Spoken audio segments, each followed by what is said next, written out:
Very welcome to all of you, बच्चों. So finally this is Vijay Sarda from V Smart Academy. मैं आप सभी से दो बातें बड़े प्यार से करना चाहूँगा और वो ये है कि मेरे घर पे ऑलरेडी मेडिकल कुछ इश्यूज चालू है, बट उसके बावजूद भी मैं लेक्चर लेने के लिए यहाँ पे रेडी हूँ, क्योंकि कमिटमेंट इज कमिटमेंट, ये हमको बहुत अच्छे से समझता है और इसी के लिए हम लोग यहाँ पे हैं. And very welcome to all of you. सभी लोगों के लिए कल के लिए extremely sorry from my side. Actually मेरे डैड का तबीयत थोड़ा सा नरम गरम चल रहा है और उसके लिए उनका मेरे पास वहाँ रहना ज़रूरी था. आज भी सिचुएशन सेम ही है, बट ठीक है, मैं यहाँ पे आप सभी के लिए आया हूँ और पूरे जोश के साथ हम लोग आज इस लेक्चर को चालू करने वाले हैं. पूरी उम्मीद है आप लोग सभी इस चीज़ के लिए वेट कर रहे होंगे. मैं सबसे पहले 2 मिनट आपसे हाई बाय कर लेता हूँ, उसके बाद लेक्चर चालू करूँगा. पहले आप पूरे पॉइंट सुन लीजिए. हम सबसे पहले 5-10 मिनट हाई बाय कर लेते हैं ताकि हमारे बाकी दोस्त भी जो इतने भी है, या आप जिन दोस्तों को बुलाना चाहते हैं इस लेक्चर के अंदर में, उन लोगों को भी बुला लीजिए. और इसके बाद हम लोग क्या करेंगे, लेक्चर स्टार्ट करेंगे. एक एक चीज़ें, एक एक पहलू को हम लोग जाएंगे. ठीक है, तो yes all the people, I am very good. I hope you all are good. And सभी लोगों को क्या करना है, ये लेक्चर लेने से पहले फटाफट एक रजिस्टर अपने हाथ में ले लेना है. एक रजिस्टर, एक पेन अपने हाथ में ले लेना है. आज के जो लेक्चर्स होंगे ये 1.5 घंटे के होंगे, मतलब यहाँ से 1.5 घंटे का होगा. मैं आपको मेरी एक खासियत बता दूं. मेरी एक खासियत ये है कि मैं जब भी आपसे कहता हूँ कि बस लेक्चर 1.5 घंटे का होगा, तो आप हमेशा मान के चलिए इससे थोड़ा सा ज़्यादा होगा. एक रिक्वेस्ट साथ साथ मैं आपके साथ और करना चाहता हूँ कि मेडिकल इमरजेंसी है, अगर बीच में मुझे लेक्चर बंद करना पड़ता है इफ़ एट ऑल, तो प्लीज़ इस बात के लिए मुझे पार्डन कीजिएगा. राइट, ये मैं जब तक कि मेरे घर का थोड़ा सा सिचुएशन सुधर नहीं जाता तब तक के मैं आपको ये कह रहा हूँ, अदरवाइज ये कहने की बिल्कुल ज़रूरत नहीं पड़ेगी. So yes, my father is going fine. अभी तो बिल्कुल चल रहा है. And let us start. सबसे पहली बात, ये लेक्चर के डिस्क्रिप्शन बॉक्स के अंदर में मैं आपको लिंक दे दूंगा. Lecture number 1, that is topic number 1 basics के नोट्स मैंने वहां पे टेलीग्राम के ऊपर अपडेट कर दिए हैं. यही चीज वी स्मार्ट के वेबसाइट के ऊपर भी हम लोगों ने अपडेट कर दी है, तो आप जाकर के वहां से ले सकते हैं. Right, since we are dealing with couple of things, मैं एक एक करके सभी चीजों को एड्रेस कर देता हूं. सबसे पहली बात, जब भी कोई बच्चा May 21 as well as November 21 के लिए प्रिपेयर कर रहा है, ध्यान से सुनिएगा. कोई भी बच्चा May 21 / November 21 या फिर June 21 / December 21 in case of CA, in case of CS and CMA, आप सभी को बता दूं ये लेक्चर एप्लीकेबल है. अब इस लेक्चर की सबसे बड़ी रिक्वायरमेंट क्या होती है, इस लेक्चर की सबसे बड़ी रिक्वायरमेंट क्या होती है, मैं आपको ये बता दूं. जब भी कोई मे का लेक्चर चालू होता है, अब जितने भी बच्चे कमेंट कर रहे होंगे प्लीज कमेंट करना बंद कर दीजिए, मैं अभी नहीं देख रहा हूं. सीधा लेक्चर के एंड में मैं आपके सारी क्वेरीज को हैंडल कर लूंगा. मैं इसके लिए एक सेपरेट टाइम दूंगा. सभी बच्चों से रिक्वेस्ट है कि प्लीज वो कमेंट ना करें, कोई भी किसी भी तरह का कमेंट ना करें जब तक कि मैं खुद ना आपसे कह दूं कमेंट करने के लिए. और जैसे ही लेक्चर एंड होगा मैं आपसे एक सेपरेट क्वेरी सेशन लूंगा, उसके अंदर में हम आपकी जितनी भी क्वेरीज होंगी वो सारी क्वेरीज को सॉल्व करूंगा और उसके बाद ही हम लोग आगे जाएंगे. डन मालिक? May 21 November 21 / June 21 December 21. अब इसके अंदर में क्या बदला है, 3 तरह के स्टूडेंट से मैं यहां पे डील करता हूं. एक, जिन्होंने November 20 अटेम्प्ट दिया है, बट ये क्या देने वाले हैं, May 21 या November 21 देने वाले हैं. एक सिचुएशन हो गई है बिकॉज November 20 का एग्जाम किसी भी तरीके से, किसी भी रीजन की वजह से नहीं हो पाया होगा. दूसरे वो बच्चे हैं जो पहली बार फाउंडेशन से आए हैं. राइट, दूसरे वो बच्चे जो पहली बार फाउंडेशन से आए हैं, इनका अटेम्प्ट या तो May / November 21 के ऊपर फॉल हो रहा होगा. राइट, या फिर डायरेक्ट एंट्री वाले स्टूडेंट हो सकते हैं. ये सारे डायरेक्ट एंट्री वाले स्टूडेंट हो सकते हैं जो इन अटेम्प्ट के ऊपर फॉल हो रहे होंगे.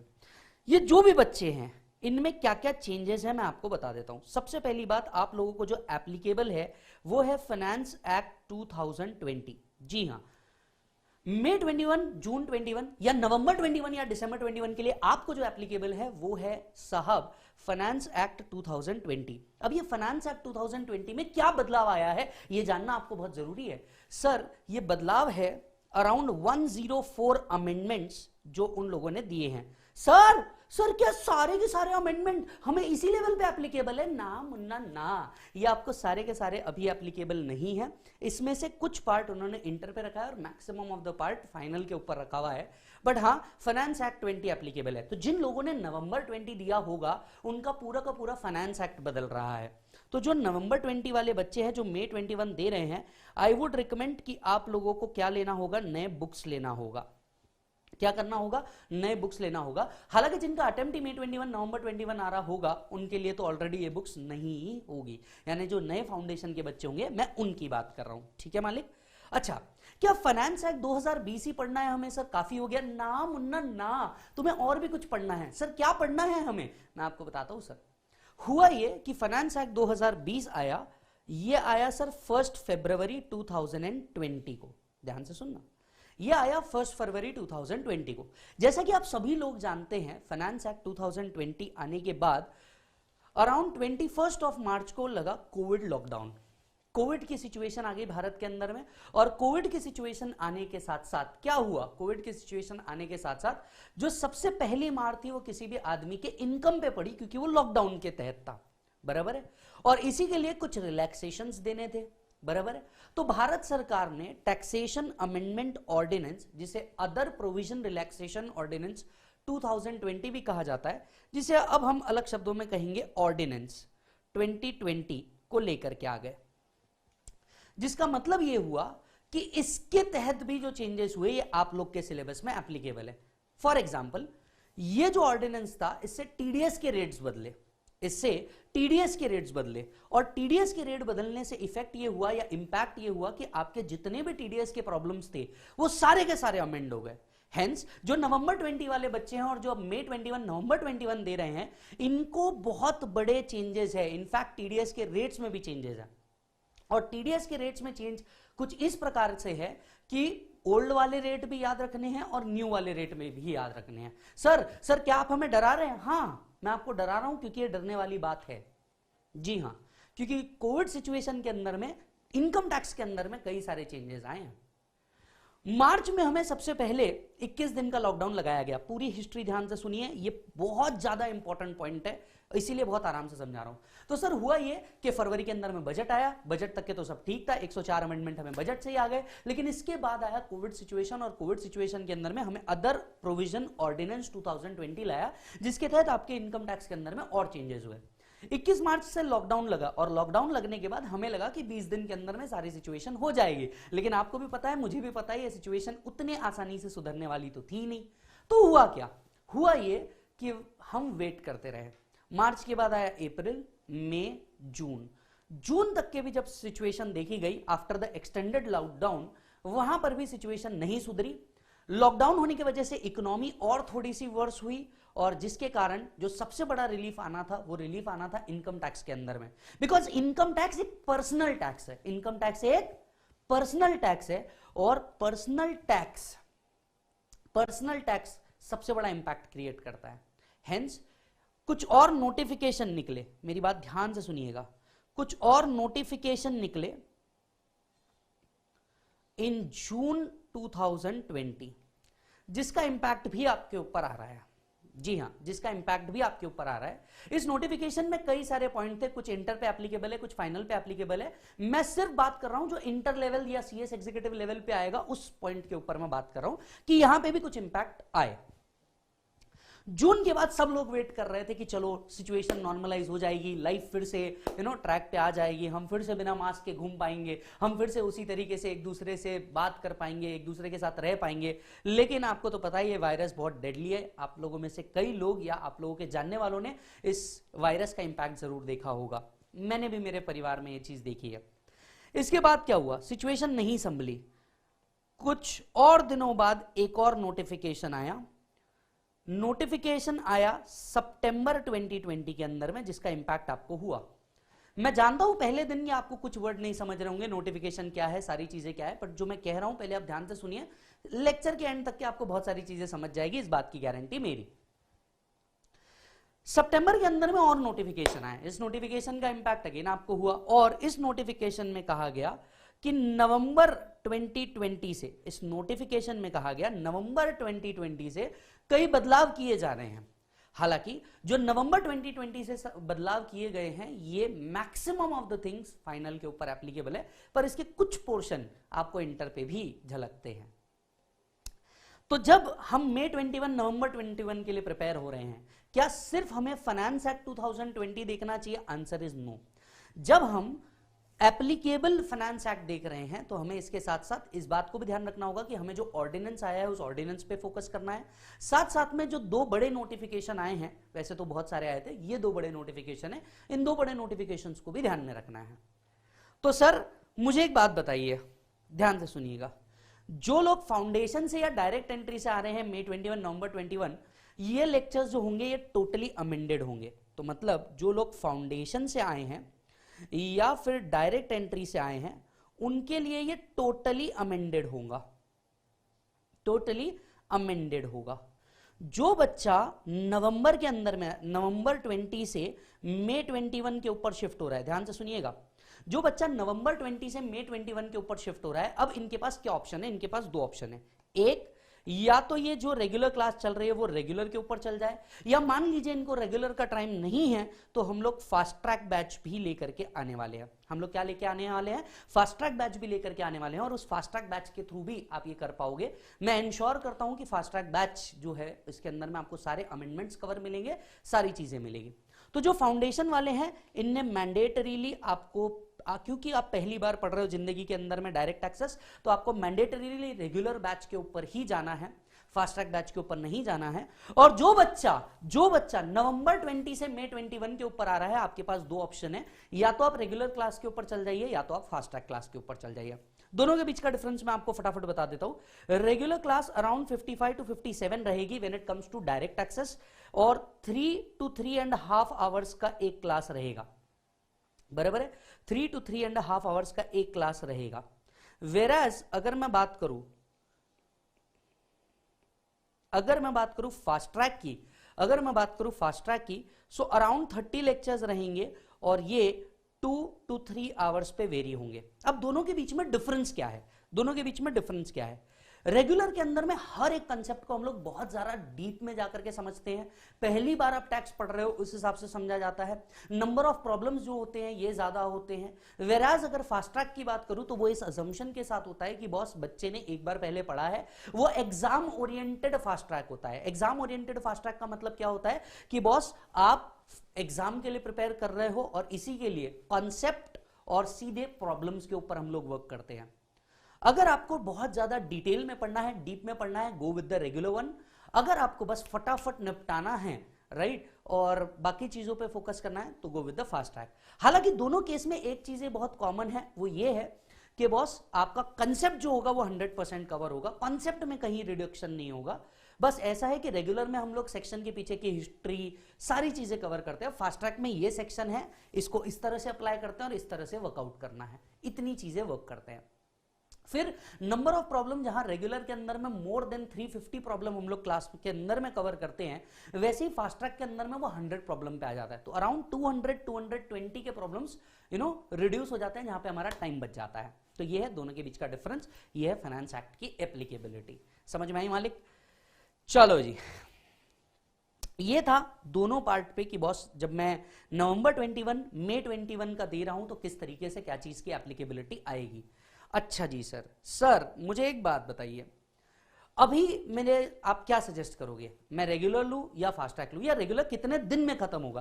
क्योंकि ये एक ऐसा सवाल है जो मुझे परसिस्टेंटली आ रहा है, and because of the issues मैं उसको रिप्लाई नहीं कर पा रहा था। और मैं आपको अभी बता दूं कि सर आपका अगर रेगुलर बैच भी है तो मैं इसे बिफोर मार्च कंप्लीट कर दूंगा। जी हां, बिफोर मार्च के अराउंड मैं इसे कंप्लीट कर दूंगा, राइट। फास्ट ट्रैक जो है ये मैं जनवरी में रिकॉर्ड करूंगा, मतलब आज से करीब 10 दिन के अंदर मैं फास्ट ट्रैक का रिकॉर्डिंग चालू कर दूंगा, और उसके लिए मैं एक सेपरेट वीडियो लेकर के आऊंगा जिसके अंदर मैं आपको पूरा फास्ट ट्रैक की डिटेल्स दे दूंगा, चाहे वो नॉर्मल वाला हो चाहे वो अदर वाला हो। यस और नो? तो सर ये है रेगुलर, ये है फास्ट ट्रैक और इनकी पूरी की पूरी डिटेल। आइए सर अब मैं बात करता हूं लेक्चर स्टार्ट करने की। लेक्चर स्टार्ट करते हैं क्या क्या अमेंडमेंट आए, क्या क्या चेंजेस आए, किस तरीके से आए, वो सारी चीजें हैं। उम्मीद करता हूं आप लोगों के पास एटलीस्ट जो नोट्स मैंने टेलीग्राम चैनल के ऊपर डाले हैं उसका पीडीएफ अवेलेबल होगा।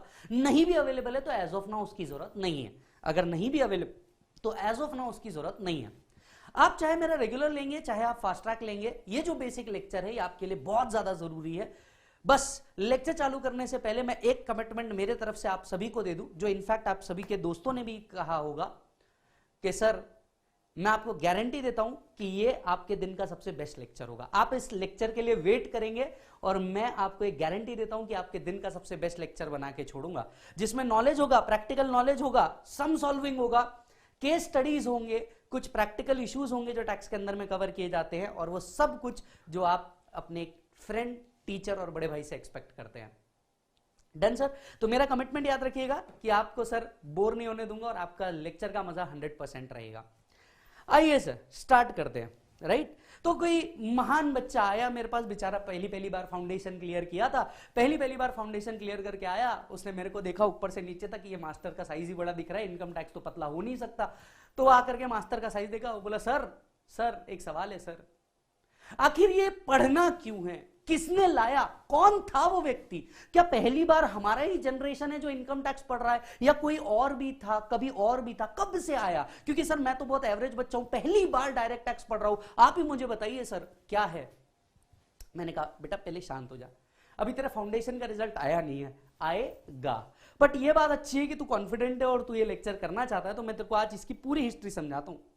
आज मेरे साथ तू ये समझ कि आज हमें 4 वर्ड, पहले तो 4 वर्ड को डिस्कवर कर, इधर आ, ठीक है?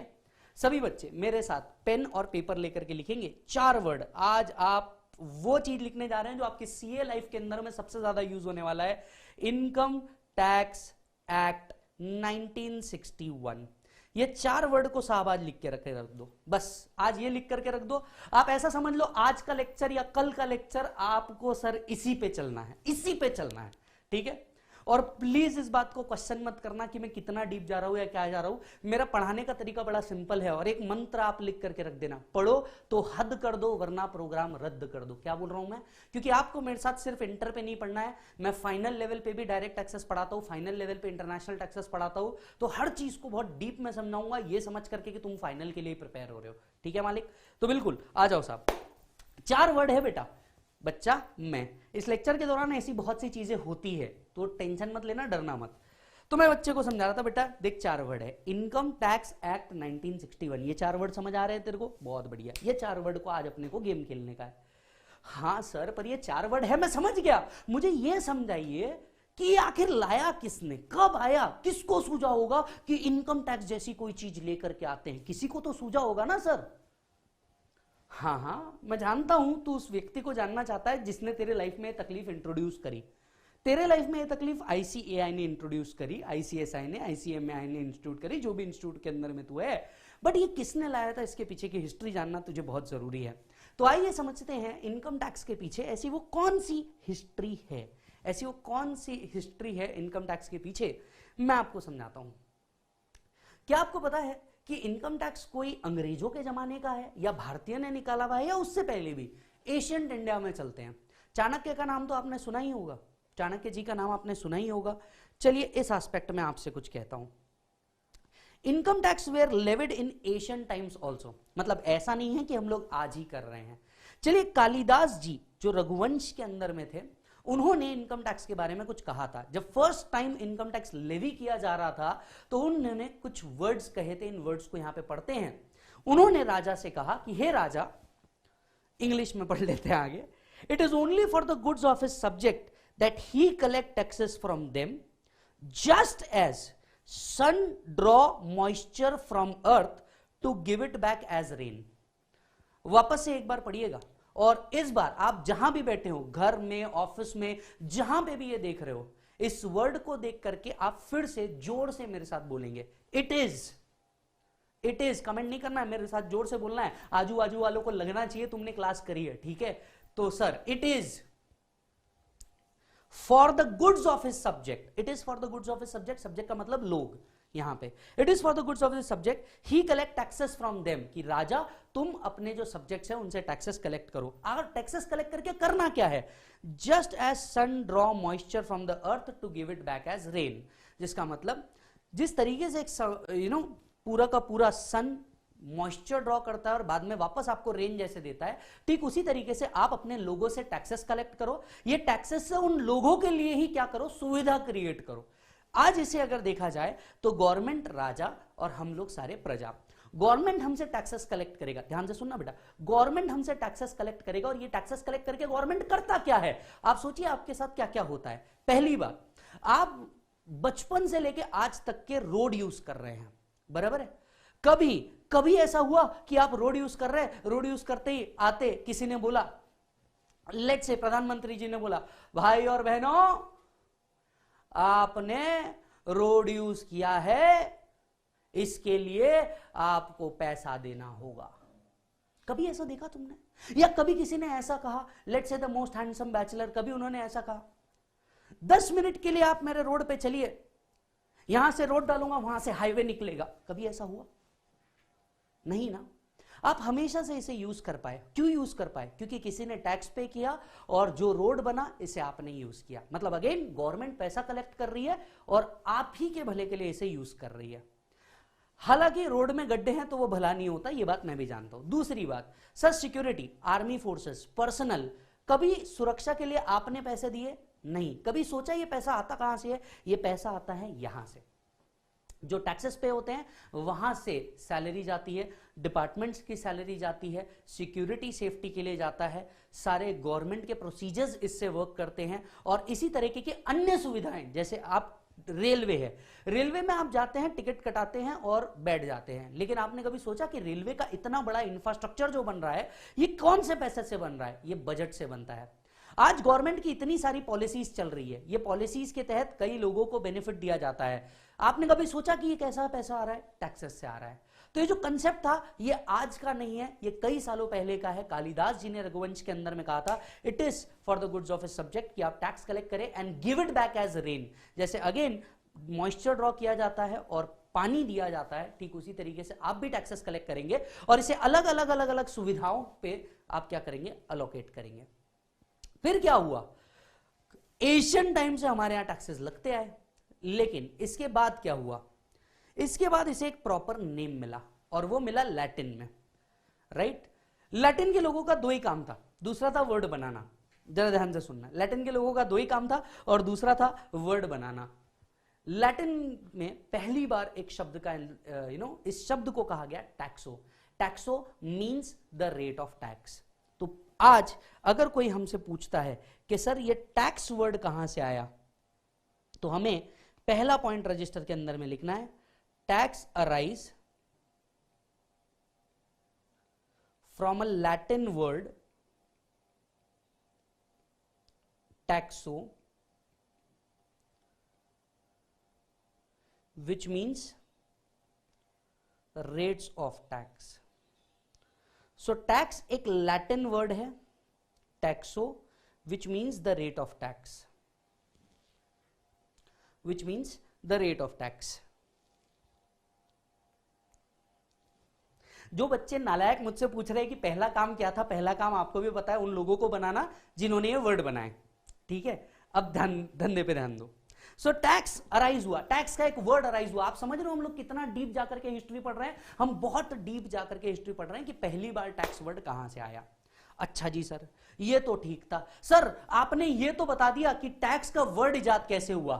मुझे उस आदमी से मिलना है जिसने भारत के अंदर में ये लाया, जिसने भारत के अंदर में टैक्स नाम की चीज क्रिएट करी। मैंने कहा okay, chill chill bro, chill, बता रहा हूं। सर भारत के अंदर में, भारत एक सोने की चिड़िया थी जिसको मुगलों ने, राइट, ब्रिटिशर्स ने बाद में क्या किया? कॉन्कर किया। अब ब्रिटिशर्स के कॉन्कर करने के बाद क्या हुआ, जरा ध्यान से सुनिए। जब ब्रिटिशर्स ने इसे कॉन्कर किया, वर्ल्ड वॉर 1 और वर्ल्ड वॉर 2 हुआ, जिसके पैसा पूरा का पूरा भारत से निकालना जरूरी था।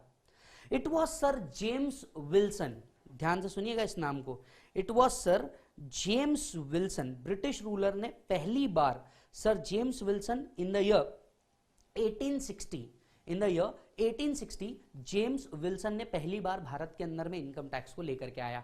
तो अगर कभी आपको गालियां मारनी है इसके आगे, जो आप मारोगे एक पॉइंट पे, क्योंकि इस सब्जेक्ट का वास्टनेस इतना बड़ा है, तो James Wilson is the person जिसके ऊपर आप ये चीज कह सकते हैं।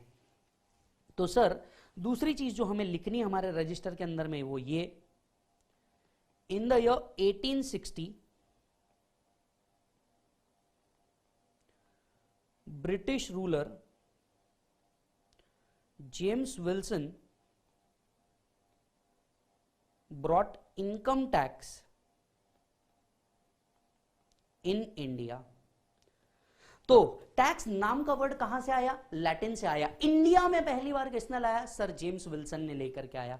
किसने लेकर के आया मालिक? सर जेम्स विल्सन ने लेकर के आया। अब जरा और बात कर लेते हैं। सर ठीक है, तो क्या 1860 से इनकम टैक्स लगता है? और अगर हां तो हम 1961 वाला पॉइंट क्यों पढ़ रहे हैं? आराम से बता रहा हूं साहब, मजे तो लीजिए, मजे तो लीजिए साहब।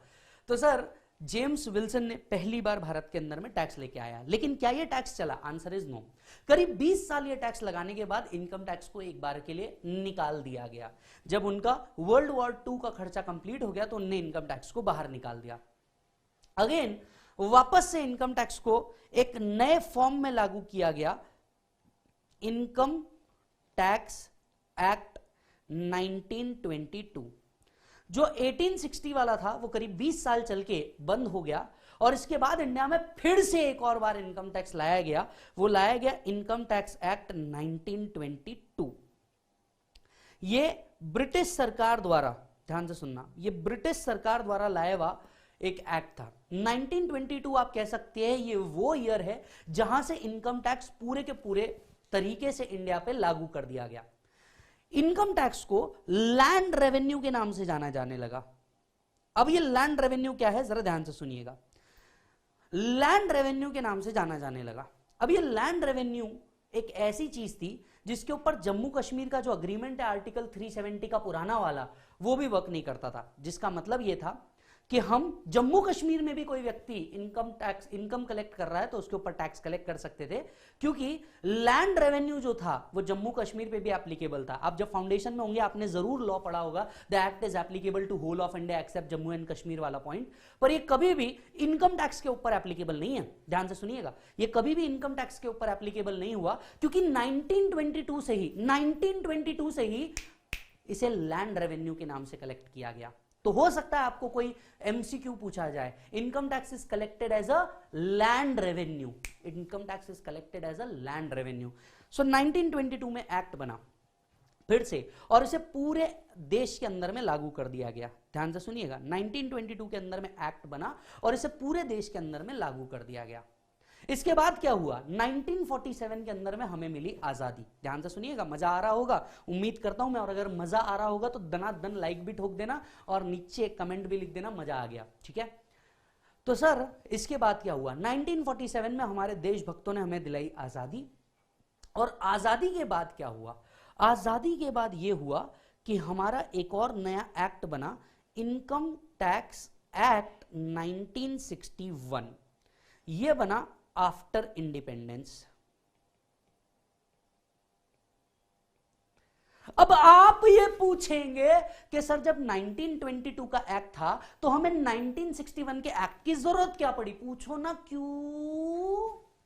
भले ही घर में बैठे हो पर प्यार से मजे लेते हुए पढ़ना है, हमारी जिम्मेदारी है, क्योंकि पढ़ो तो हद कर दो वरना प्रोग्राम रद्द कर दो। मैं चाहता तो पहले दिन आके ही तुम्हें पूरा बाकी की दुनियादारी बता सकता था, असेसमेंट ईयर क्या है, प्रीवियस ईयर क्या है। मजा नहीं आता। अपन एवरेज बच्चे बेटा, अपने को जीरो से पढ़ने का है। कैसे पढ़ने का है? अपने को जीरो से पढ़ने का है। हिस्ट्री से पढ़ेंगे कि आखिर ये आया तो आया कैसे और आया तो आया क्यों। तो जल्दी से पूछो क्यों। जब हमारे पास 1922 का एक्ट था, क्योंकि अगर आपको याद हो तो कॉन्ट्रैक्ट एक्ट जो था वो 1800s के थे, जिसको हम आज तक पढ़ रहे हैं। तो 1922 का एक्ट को 1961 में लाने की क्या जरूरत पड़ गई? इसका एक सवाल अपने मन में होना चाहिए। तो उसका जवाब ये है कि मालिक, इसके अंदर में हर जगह ब्रिटिश पार्लियामेंट वर्ड यूज था। जो 1922 का एक्ट था, ब्रिटिश पार्लियामेंट वर्ड यूज था। अब इससे होता यह था कि इनकम टैक्स में कुछ भी करने जाते, 1947 के बाद तो ब्रिटिश पार्लियामेंट थी नहीं, इंडियन पार्लियामेंट हो चुकी थी, और बार बार टेक्निकल डिफिकल्टीज आती थी। इसके साथ साथ आफ्टर इंडिपेंडेंस हमने अपने क्या करे, अपने डिपार्टमेंट सेटअप किए, सीबीडीटी सेटअप हुआ और इसके बाद अपने डिपार्टमेंट्स के लॉ, प्रोसीजर एंड अदर चीजें उसमें लिखने की जरूरत पड़ गई। इसलिए आफ्टर इंडिपेंडेंस हमने हमारा खुद का एक्ट निकाला। साथ ही साथ में यहां पे एक जमाने में वर्ड हुआ करता था इंडियन इनकम टैक्स, इसे हटा करके हमने सिर्फ लिखा इनकम टैक्स एक्ट। इसका इंपैक्ट क्या हुआ, इंडियन इनकम टैक्स और इनकम टैक्स के बीच में फर्क क्या हुआ, फर्क यह हुआ कि जब हमने वर्ड इंडियन हटा दिया तो इसका मतलब यह हो गया कि कोई भी व्यक्ति भले ही आउट ऑफ इंडिया से भी क्यों ना आया हो, नॉन रेसिडेंट ही क्यों ना हो, उस पर भी टैक्स कलेक्ट करने का पावर इंडिया को मिल गया। हेंस आज आप इंडियन इनकम टैक्स एक्ट 1961 नहीं पढ़ते, आज आप सिर्फ इनकम टैक्स एक्ट 1961 पढ़ते हैं। उसका रीजन ये है कि आज जो इनकम टैक्स है हमें इस पे पावर मिलता है ना सिर्फ इंडियन पीपल पे टैक्स कलेक्ट करने का, आउट ऑफ इंडियन जो लोग हैं उनके ऊपर भी टैक्स कलेक्ट करने का पावर मिल जाता है, because the act just not use the word Indian. समझ में आई बात? ये है पूरा का पूरा गेम, किस तरीके से टैक्स आता है, किस तरीके से टैक्स लागू किया जाता है, किस तरीके से इसकी हिस्ट्री बनी। तो चलो मेरे साथ एक बार फटाफट, जो कोई भी जहां कहीं भी है फटाफट मेरे साथ एक बार रिवाइज करे जल्दी से। सबसे पहली बात, क्या ये कोई नया वर्ड है? Answer is no. इसे सदियों से, एशियन टाइम से हमारे यहां पे चलाया जा रहा है। पहली बार टैक्स नाम का वर्ड कहां से आया? लैटिन। लैटिन के लोगों के कितने काम थे मालिक? 2 ही काम थे। पहला काम क्या था पता नहीं, दूसरा काम क्या था? वर्ड बनाना। तो उन्होंने एक वर्ड बनाया टैक्सो। टैक्सो का मतलब क्या होता है बेटा? Rate of tax. फिर क्या हुआ? 1860 के अंदर में पहली बार सर जेम्स विल्सन ने, 1860 में पहली बार सर जेम्स विल्सन ने क्या लाया? इनकम टैक्स इंडिया में लेकर के आया। करीब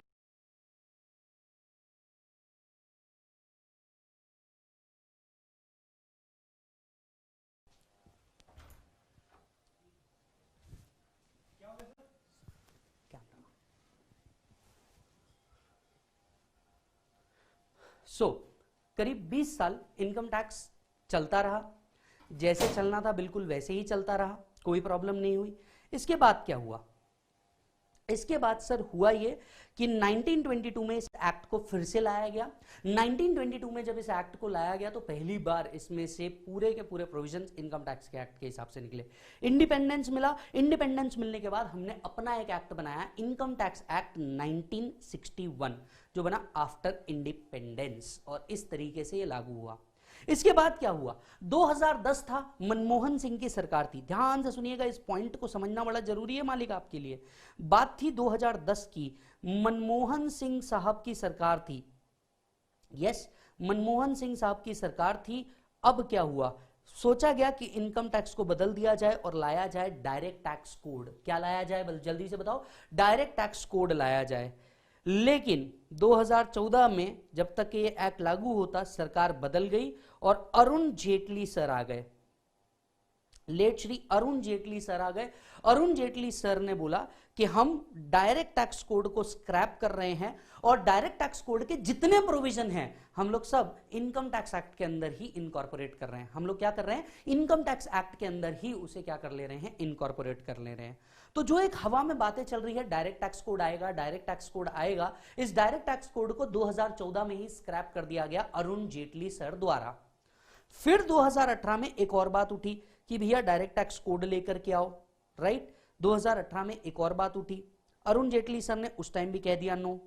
2019 में फिर एक बात उठी, जब तक के निर्मला सीतारमण जी आ चुकी थी। 2019 का इलेक्शन हुआ, 2019 के इलेक्शन के बाद निर्मला सीतारमण जी आई। निर्मला सीतारमण जी से वापस पूछा गया डायरेक्ट टैक्स कोड के बारे में, क्या आप डायरेक्ट टैक्स कोड लेकर के आने वाले हैं? क्या इनकम टैक्स बदलने वाला है? इनने अगेन कह दिया नो। और 2019 वो लास्ट टाइम था जब डायरेक्ट टैक्स कोड के बारे में डिस्कशन हुआ, जिनमें उन्होंने क्लियर कट कह दिया कि सर डायरेक्ट टैक्स कोड नहीं आ रहा है, एग्जिस्टिंग इनकम टैक्स के अंदर में ही हम लोगों ने चेंजेस कर दिए हैं। तो खैर ये वाला पार्ट आपको लिखने की जरूरत नहीं है, बस इतना पार्ट आपको समझना है। ये मैं आपके जनरल नॉलेज के लिए दे रहा था, क्योंकि कई बच्चे बोलते हैं सर टैक्स बदलने वाला है क्या, टैक्स बदलने वाला है क्या? तो नहीं, एज ऑफ नाउ मई 21 नवंबर 21 के लिए भी जो आप लोगों को पढ़ना है वो है डायरेक्ट टैक्स एक्ट 1961। ये बारे में क्लैरिटी आ गई मालिक? चलो जी, तो ये थी पूरी की पूरी हिस्ट्री। हिस्ट्री में आपको ये 2 से 3 पॉइंट ही याद रखना है। इसके साथ साथ एक और चीज हुई, हम लोगों ने लाया इनकम टैक्स रूल्स 1962। आज जो आप पढ़ रहे हैं वो सिर्फ इनकम टैक्स एक्ट 1961 ही नहीं है, आपको एक और चीज पढ़नी है, इनकम टैक्स रूल्स 1962। अब आप ये पूछेंगे कि सर एक्ट और रूल्स क्या ये दोनों एक ही चीज है? ना मुन्ना ना, एक्ट और रूल्स दोनों एक चीज नहीं है, दोनों अलग अलग चीजें हैं, डिस्कस करेंगे।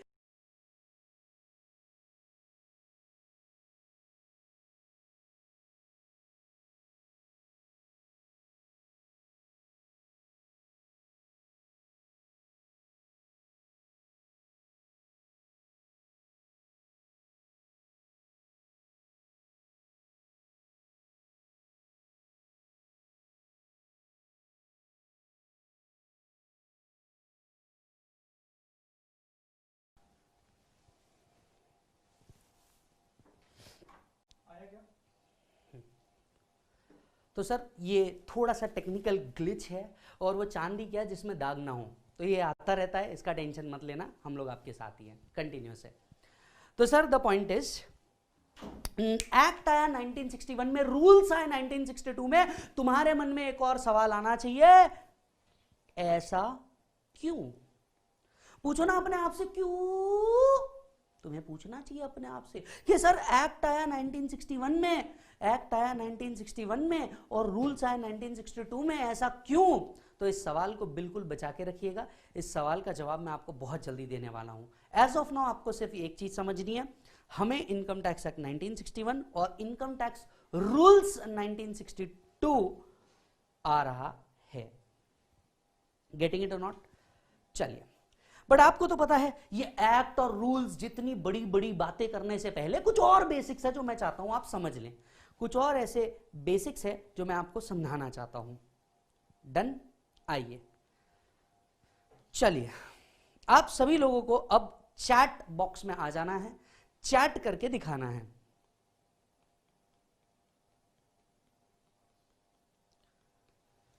फाउंडेशन से लेके आज तक, फाउंडेशन से लेके आज तक आप लोगों ने कई बार सेक्शंस पढ़े हैं, इनकम टैक्स एक्ट बोलो, कॉन्ट्रैक्ट एक्ट बोलो, पार्टनरशिप एक्ट बोलो, या इत्यादि इत्यादि एक्ट बोलो।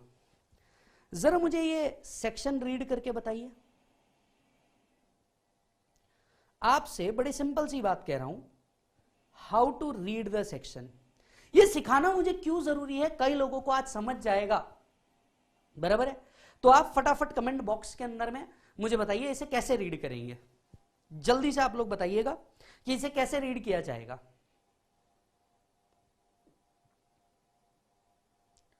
सेक्शन 2 सबसेक्शन 2 सब क्लॉज 3, ठीक है साहब, ऋतुजा ने कहा ये। सेक्शन 2 सबसेक्शन 3 लोकेश कह रहे हैं, दुर्गा जी कह रही है सेक्शन 2 सबसेक्शन 2 क्लॉज 3, ठीक है साहब।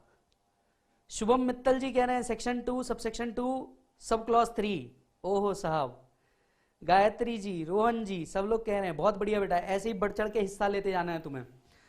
क्या हुआ बेटा, कंफ्यूज हो गए, कंफ्यूज आ गए बेटा जीवन में कि इसको रीड कैसे करते? क्यों, तुमने तो पूरे 100 मार्क का लॉ पढ़ा था, क्या हुआ बेटा?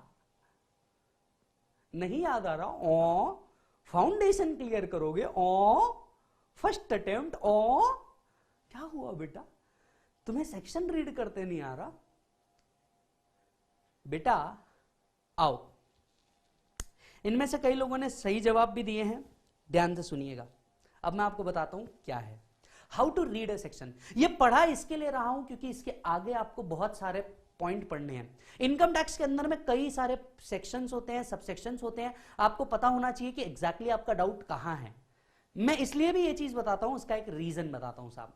सर मैं जब पहली बार सीए बना, सीए बनने के बाद अपन तो आपको तो पता है सीए बनने के बाद आदमी सीधा 9th क्लाउड के ऊपर होता है, अपन गए बिल्कुल, और ड्रीम तो वही अपने बिग फोर वाले ड्रीम के साथ गए अपन, one of the big four, नाम लेना तो खैर अब सही नहीं है। तो वहां जाकर के भैया सबसे पहले उनने मेरे को सवाल पूछा, एक एक्ट मेरे सामने रख दिया, इनकम टैक्स एक्ट, और कहा कि चलो ये पर्टिकुलर सेक्शन ढूंढ के निकालो। कहा काय का सेक्शन, कौन सा सेक्शन, पर्टिकुलर सेक्शन और प्रोविजन ढूंढ के निकालो, आज तक के पता ही नहीं था। अपना ऑब्जेक्टिव तो बड़ा क्लियर, फाउंडेशन क्लियर हुआ, क्लास में चल जाओ, वो क्लियर हुआ, क्लास में चल जाओ। कभी एक्ट देखा नहीं, एक्ट को रीड कैसे करते पता नहीं, एक्ट पहले पढ़ना के रूल्स पहले पढ़ना इस बारे में पता नहीं, एक्ट पहले पढ़ना केस लॉ पहले पढ़ना इस बारे में पता नहीं। तकलीफें तो बहुत थी। तो आइए मैं आपको बताता हूं। सबसे पहले जो होता है इसे हम कहते हैं सेक्शन, ठीक है। इसके बाद जो होता है इसे हम कहते हैं सब सेक्शन। इसके बाद जो होता है इसे हम कहते हैं क्लॉज, और इसके बाद जो होता है इसे हम कहते हैं सब क्लॉज। तो आप में से बहुत से लोगों ने सही जवाब दिया, और जिन लोगों का सही जवाब नहीं भी आया वो इस तरीके से इस सेक्शन को रीड करेंगे इसके आगे। So this is section 2 subsection 1 clause 2 sub clause 3। इस तरीके से इसे रीड किया जाता है, राइट। आज जाना और अपने सारे दोस्तों को सेम क्वेश्चन पूछना, उनके सामने सेक्शन रख देना, बोलना चल एक काम कर, बता मुझे ये सेक्शन को कैसे रीड करते हैं, राइट। वो पूरा अगर नहीं बता पाया, राइट, पूरा नहीं बता पाया, उसको बोलना झंडू क्या सीए बनेगा रे, क्या गुंडा बनेगा तू। उसको बैठाना, ये पढ़ाना, उसकी आंख में आंसू आ जाएंगे और बोलेगा भाई रिस्पेक्ट, बोलेगा भाई रिस्पेक्ट। तो जब आप उसको बताओगे, या आपके कोई बड़े भाई वगैरह होंगे, उनके साथ मजे लेते रहना। लाइफ में मजे लेना बहुत जरूरी है, लाइफ में मजे लेना बहुत जरूरी है। तो जिन जिन लोगों ने सही जवाब दिए वेरी वेल डन। और भी सवाल है आप लोगों के लिए। अच्छा, ये तो हुआ सेक्शन। फिर इसके बाद एक और चीज होती है एक्सप्लेनेशंस। ये एक्ट में होते हैं, जरा ध्यान से सुनना। एक्सप्लेनेशंस क्या होते हैं? एक्ट का ही पार्ट होता है, सेक्शन के अंदर ही आपको एक्सप्लेनेशंस मिलते हैं। अब ये एक्सप्लेनेशन नाम की चीज क्या होती है? क्योंकि तुम पहली बार इनकम टैक्स पढ़ रहे हो, मैं आज तुम्हें इनकम टैक्स पढ़ा ही नहीं रहा। मैं आपको पहले बता दूं, मैं इनकम टैक्स कैसे पढ़ना है पहले ये सिखा रहा हूं। क्योंकि मैं एक बहुत एवरेज बच्चा हूं, और एवरेज बच्चा होने के नाते ना मालिक मेरे को ऐसा लगता है कि बॉस आपको वो बेसिक चीजें पता होनी चाहिए। अब एक्सप्लेनेशन क्या होता है? सेक्शन के अंदर में कई ऐसे वर्ड लिखे होते हैं जिनका एग्जैक्टली क्या मीनिंग होगा, या लॉ क्या मीनिंग आपको लेना चाह रहा है, वो एक्सप्लेनेशन में लिखा होता है। अपने आसान भाषा में डेफिनेशंस, बराबर है। नॉट प्रॉपर डेफिनेशन, बट उस सेक्शन से रिलेटेड जो पार्ट है उसका definition. So explanation related to a part of section, this is explanation, कि उसी से रिलेटेड कोई पार्ट आपको बताया गया है। एक और होता है प्रोविजियो, इसी को एक और शब्द से कहते हैं प्रोवाइडेड दैट। जब आप बैरैक्ट पढ़ोगे, जो आप मेरे साथ पढ़ोगे, जब आप बैरैक्ट पढ़ोगे तो आपको एक और वर्ड मिलता है प्रोविजो या प्रोवाइडेड दैट। जाहिर सी बात है, पहली बार ये शब्द पढ़ रहे हो तो आप तो ये पूछोगे सर क्या होता है सर, ये बहुत भारी का कुछ तो दिख रहा है। अरे टेंशन नहीं भाई, भाई तेरे साथ है, सुन मेरी बात। प्रोविजो या प्रोवाइडेड दैट। अब आप ये पूछेंगे सर ये क्या होता है? किसी चीज का एक्सेप्शन होता है ना, exception is nothing but proviso या provided that is a exception to section. For example, I eat all the fruits except, तो इसे लॉ में कैसे लिखा होगा? I eat all the fruit provided that chikoo etcetera etcetera I don't like it. तो ये जो एक्सेप्ट वर्ड होता है इसे लॉ मेकर प्रोविजो या प्रोवाइडेड दैट के नाम से लिखते हैं। इसे लॉ मेकर प्रोविजो या प्रोवाइडेड दैट के नाम से लिखते हैं। आई होप ये पहली बार आप लोग पढ़ रहे होंगे, आपने लॉ इसके पहले भी पढ़ा होगा पर ये पहली बार पढ़ रहे होंगे, और यही मजा है इस सब्जेक्ट का, यही मजा है इस सब्जेक्ट का। तो अब तक हमने क्या पढ़ा? अब तक हमने पढ़ा मालिक हिस्ट्री। हिस्ट्री के बाद हमने पढ़ा एक सेक्शन को कैसे रीड करते हैं। जब सेक्शन पढ़ते हैं तो सेक्शन के अंदर में दो चीजें और मिलती है, एक्सप्लेनेशन मिलता है, प्रोविजो या प्रोवाइडेड दैट वर्ड मिलता है, राइट। तो ये होते हैं उसके सेक्शन। आई होप आपको मजा आ रहा होगा। आगे बढ़ते हैं। आपके मन में एक सवाल तो सर आना ही चाहिए, चलिए गैस कीजिए और कमेंट करके मुझे बताइए फटाफट। गैस कीजिए और कमेंट करके मुझे बताइए फटाफट, इनकम टैक्स एक्ट के अंदर में कितने सेक्शन होंगे? आपका समय शुरू होता है अब।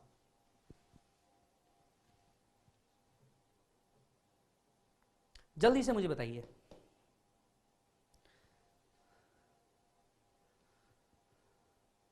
जल्दी से बताओ।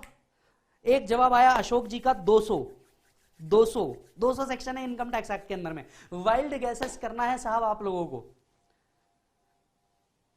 मोहिल अग्रवाल जी ने लिखा है 298, शुभम जी लिखते हैं 248, रोहित 200, 618, 400 से 500, 298, 2048, बहुत बढ़िया, 2048 एक, 2048 दो, 2981, जी हाँ बहुत बढ़िया, 2981 एक, 2981 दो, 600 सेक्शन, जी हाँ साहब 600 सेक्शन, अविका ने कह रहा है 600 सेक्शन, 600 सेक्शन एक, 600, 200 साहब, 200, 200, 200, 998 सेक्शन, 998 विंग चार्टर्ड, 998 सेक्शंस कह रहे हैं सर, बहुत बढ़िया, बढ़ चढ़ के 1500, फैजान जी 1500 सेक्शन के साथ लीड लेते हुए, बहुत बढ़िया।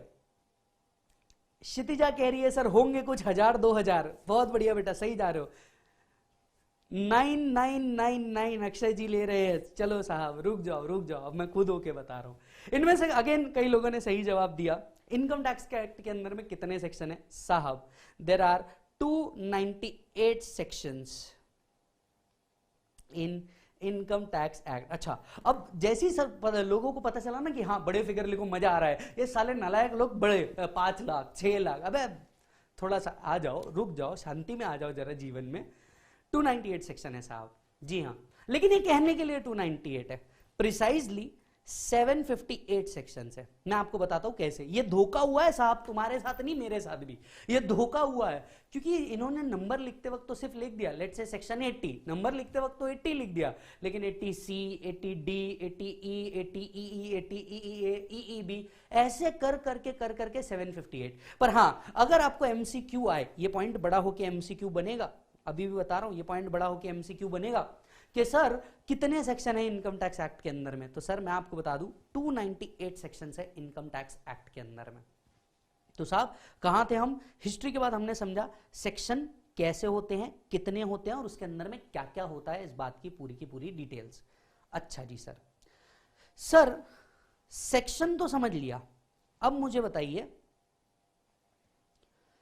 क्या एक्ट और रूल्स दोनों सेम चीज है?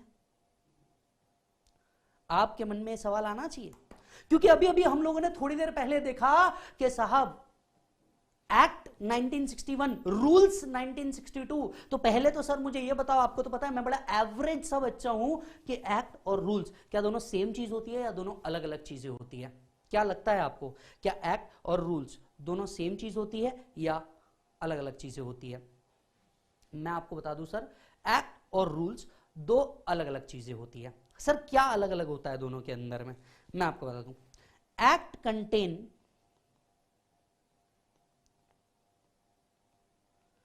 Provision of law while rules contain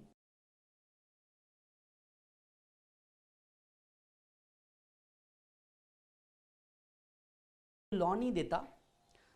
हालांकि ऐसा नहीं है कि रूल्स कोई लॉ नहीं देता, रूल्स भी लॉ देते हैं, बट मोटे मोटे तौर पे अगर आप एक बेसिक डिफरेंस पूछते हैं कि एक्ट और रूल्स के बीच में डिफरेंस क्या है, तो दोनों के बीच में डिफरेंस ये है, act contain provision of law वेराज rule contain implementation of law. इसे अलग शब्दों में समझाने के लिए, इनकम टैक्स एक्ट कहता है कि आपको आपकी इनकम अगर 2,50,000 से ऊपर जारी होगी तो you need to file return of income, act ने कह दिया।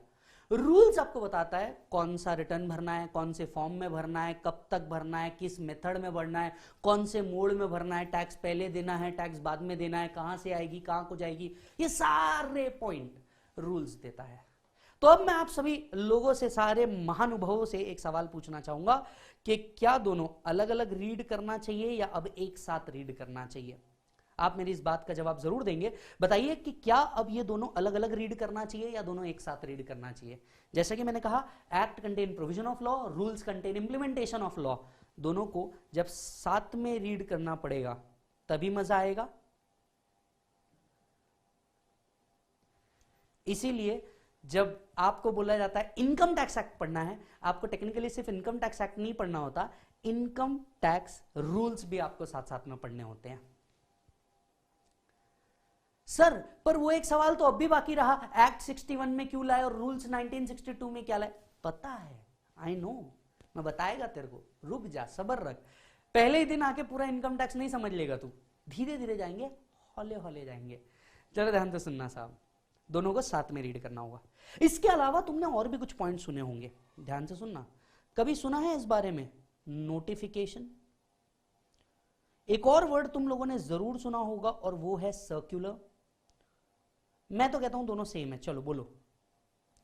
नोटिफिकेशन भी सेम है, सर्कुलर भी सेम है, बोलो हां या हां, जल्दी बोलो हां या हां।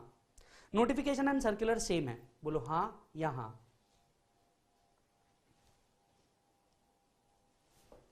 नोटिफिकेशन एंड सर्कुलर दोनों सेम चीज है, जल्दी से बोलो हां या हां।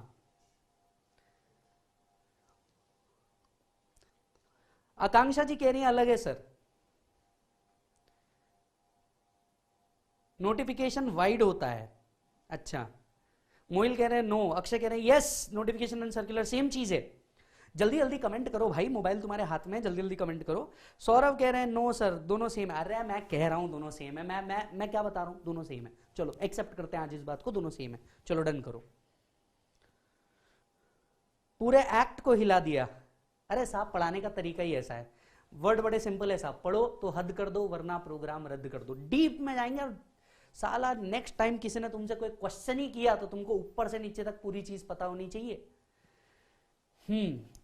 तो सर एक जन लिख रहा है पता नहीं जी कौन सा नशा, अरे नालायक, डिफरेंट है, डिफरेंट है। चलो जी अलग है, तो अलग क्या है मुझे बताएंगे anybody? What is notification, what is circular, क्या अलग है दोनों में? सर सर्कुलर डिपार्टमेंट के लिए होता है, शुभम मित्तल जी कह रहे हैं सर्कुलर डिपार्टमेंट के लिए होता है, ठीक है साहब। और ये बीच में नालायक कौन है? गौरव, रिजल्ट कब आएगा? बेटा नहीं आ रहा रिजल्ट, बाजू हो जा तू। सर्कुलर डिपार्टमेंट का इंस्ट्रूमेंट होता है। नोटिफिकेशन कम्युनिकेशन होता है कोई चेंज का, नोटिफिकेशन होता है। अच्छा, circular clarifies the doubt, very good. Sir spelling का डिफरेंस है, कौन है ये? अंकित यादव, स्पेलिंग का डिफरेंस है बाय रिस्पेक्ट। चलिए मैं आपको बताता हूं, अब इस बात को बड़े ध्यान से सुनना। Sir what is notification?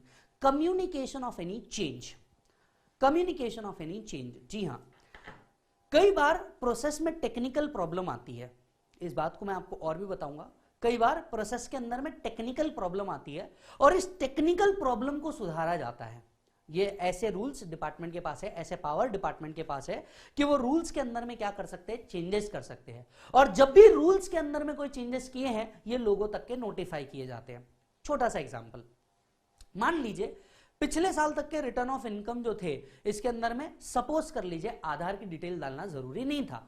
इस बार भारत सरकार हर चीज को आधार लिंक कर रही है, उन्होंने रिटर्न में एक एक्स्ट्रा कॉलम ऐड कर दिया आधार। अब लोगों तक के इसे कैसे पहुंचाए? आप सोचिए 135 करोड़ की जनता है गूगल के हिसाब से आज की, 135 करोड़ लोगों तक के कैसे पहुंचाया जाए? तो डिपार्टमेंट क्या करता है, डिपार्टमेंट एक नोटिफिकेशन निकाल देता है कि आपके जो ITRs है इसके अंदर अब आधार भी मैंडेटरी होगा, और इस नोटिफिकेशन के तहत सबको कम्युनिकेट कर दिया जाता है। So what is notification? Notification is communication of change. Change in what? Maybe change in act, maybe change in rules, maybe change in procedure. Anything. Change in act, change in rules, change in procedure, कुछ भी हो सकता है। अच्छा sir notification आया है, मुझे भी चाहिए, मुझे भी देखना है, कहां मिलेगा?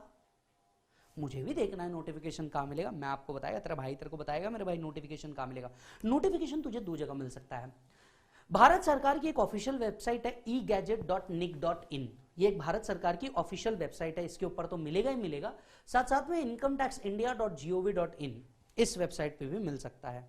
सो अवेलेबल on incometaxindia.gov.in और egadget.nic.in, इन दोनों में से किसी के ऊपर भी आपको ये चीज अवेलेबल हो सकती है। अच्छा जी सर भारत सरकार तो ऐसी कई नोटिफिकेशन निकालती होगी, हमारे एग्जाम के लिए कहां तक का नोटिफिकेशन एप्लीकेबल है? क्या एग्जाम से एक दिन पहले वाला नोटिफिकेशन भी हमें एप्लीकेबल है? Answer is no. All notification 6 months before exam are applicable. All notification 6 months before exam are applicable. तो जैसे आपका मई है, आपका एग्जामिनेशन मई 21 है, तो नवंबर तक के जितने भी नोटिफिकेशंस होंगे आप सभी को एप्लीकेबल होंगे। वेराज आपका नवंबर 21 है तो मई तक के जितने भी नोटिफिकेशन होंगे ये सभी आपको एप्लीकेबल होते हैं बाय डिफॉल्ट के अंदर में। यस अब आप ये पूछेंगे कि सर सर्कुलर मतलब क्या होता है, पूछो ना सर्कुलर मतलब क्या होता है। मैं आपको बताऊंगा सर्कुलर मतलब क्या होता है। सर सर्कुलर मतलब क्या होता है, circular is clarification of any doubt. Clarification क्या, क्लैरिफिकेशन किस बात का क्लैरिफिकेशन, मैं आपको समझाता हूं साहब किस बात का क्लैरिफिकेशन। देखिए होता क्या है, इस बात को बड़े अच्छे से समझना, अगले 10 मिनट पेन नीचे रख देना, सर्कुलर नोटिफिकेशन एक्ट सारी चीजें एक साथ समझा दूंगा। यहां से 10 मिनट पेन नीचे रख देना और सीधा मोबाइल टिका के रखना अपने पास। देख मेरे भाई 3 बातें समझ, law maker,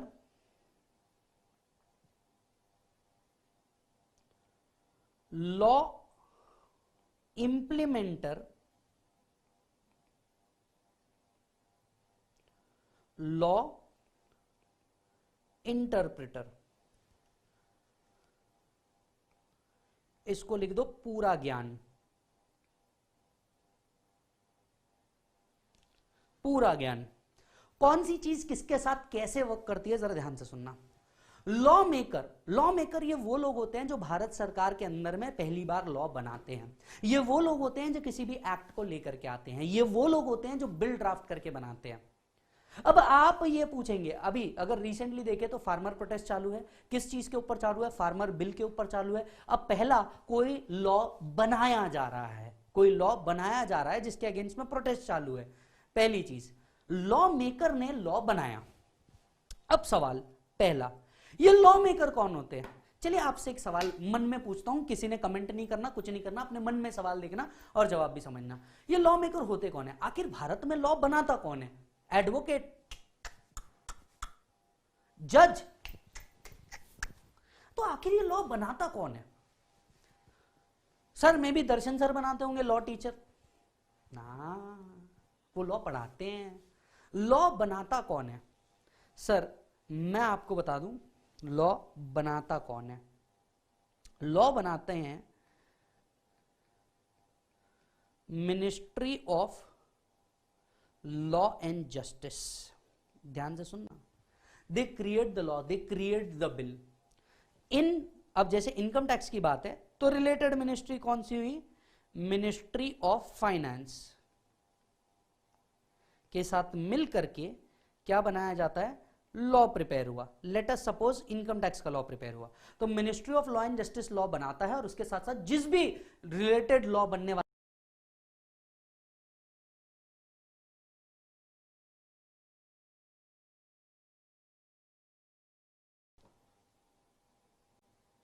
right. So ministry of law and justice with appropriate ministry, ministry of law and justice with appropriate ministry, ये दोनों मिलकर के लॉ बनाते हैं when it comes to income tax. अब इन्होंने एक लॉ बना दिया, बराबर, ध्यान से सुनना। अब क्या होता है, लॉ मेकर ने लॉ बनाया, सेंट्रल गवर्नमेंट ना, सेंट्रल गवर्नमेंट नहीं, सेंट्रल गवर्नमेंट ने इसके लिए एक मिनिस्ट्री बनाई हुई है, ministry of law and justice along with ministry of finance. इनने अपना एक लॉ बना,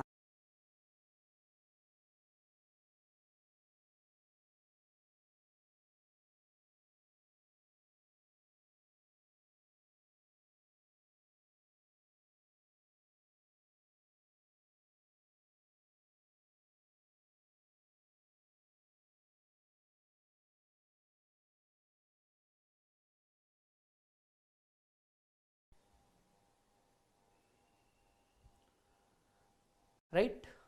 Now am I audible? Okay.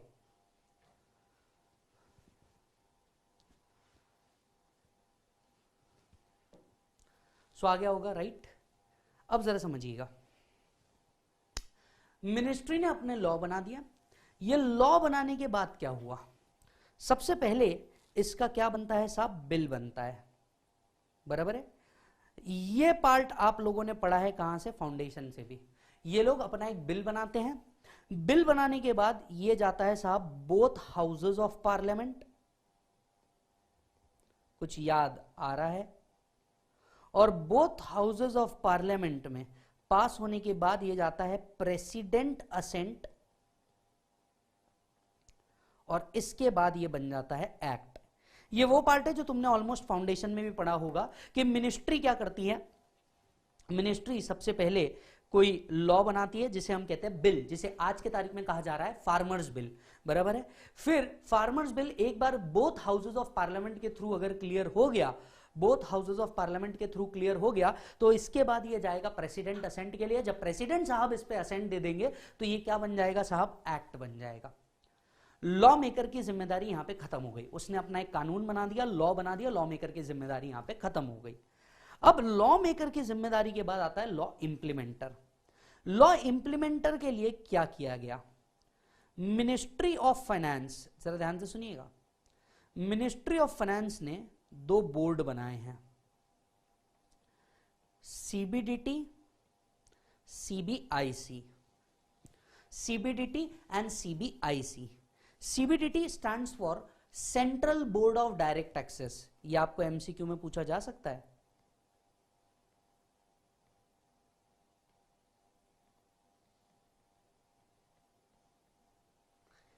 CBIC stands for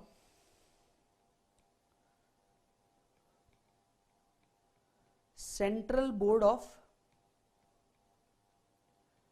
indirect taxes and customs. CBDT और सीबीआईसी बनाया गया, ध्यान से सुनिएगा। जैसे ही सीबीडीटी और सीबीआईसी बनाया, ये क्या करते हैं, ये रूल्स फ्रेम करते हैं इसके इंप्लीमेंट के लिए, ये रूल्स फ्रेम करते हैं इस लॉ के इंप्लीमेंट करने के लिए, इस लॉ को पूरी तरीके से इंप्लीमेंट करने के लिए क्या करते हैं, ये रूल्स फ्रेम करते हैं। तो सबसे पहले लॉ मेकर ने लॉ बनाया, कहां थे हम, नोटिफिकेशन सर्कुलर पे थे, वहां से पूरा गेम समझने के लिए आए कि आखिर ये दो चीजों की जरूरत क्यों पड़ी। लॉ मेकर ने अपना लॉ बनाया, लॉ इंप्लीमेंटर ने क्या किया, अब उस लॉ को इंप्लीमेंट करने की कोशिश कर ली, राइट। अब ये लॉ क्या करेंगे, इंप्लीमेंट करने की कोशिश करेंगे, सारे डिपार्टमेंट वालों को बताएंगे कि भैया इस तरीके का नया लॉ आया है, ये नई प्रोसेस है, इस तरीके के कानून को इंसर्ट करना है, लोगों से इसका कंप्लायंस करवा के लेना है, so on and so fourth.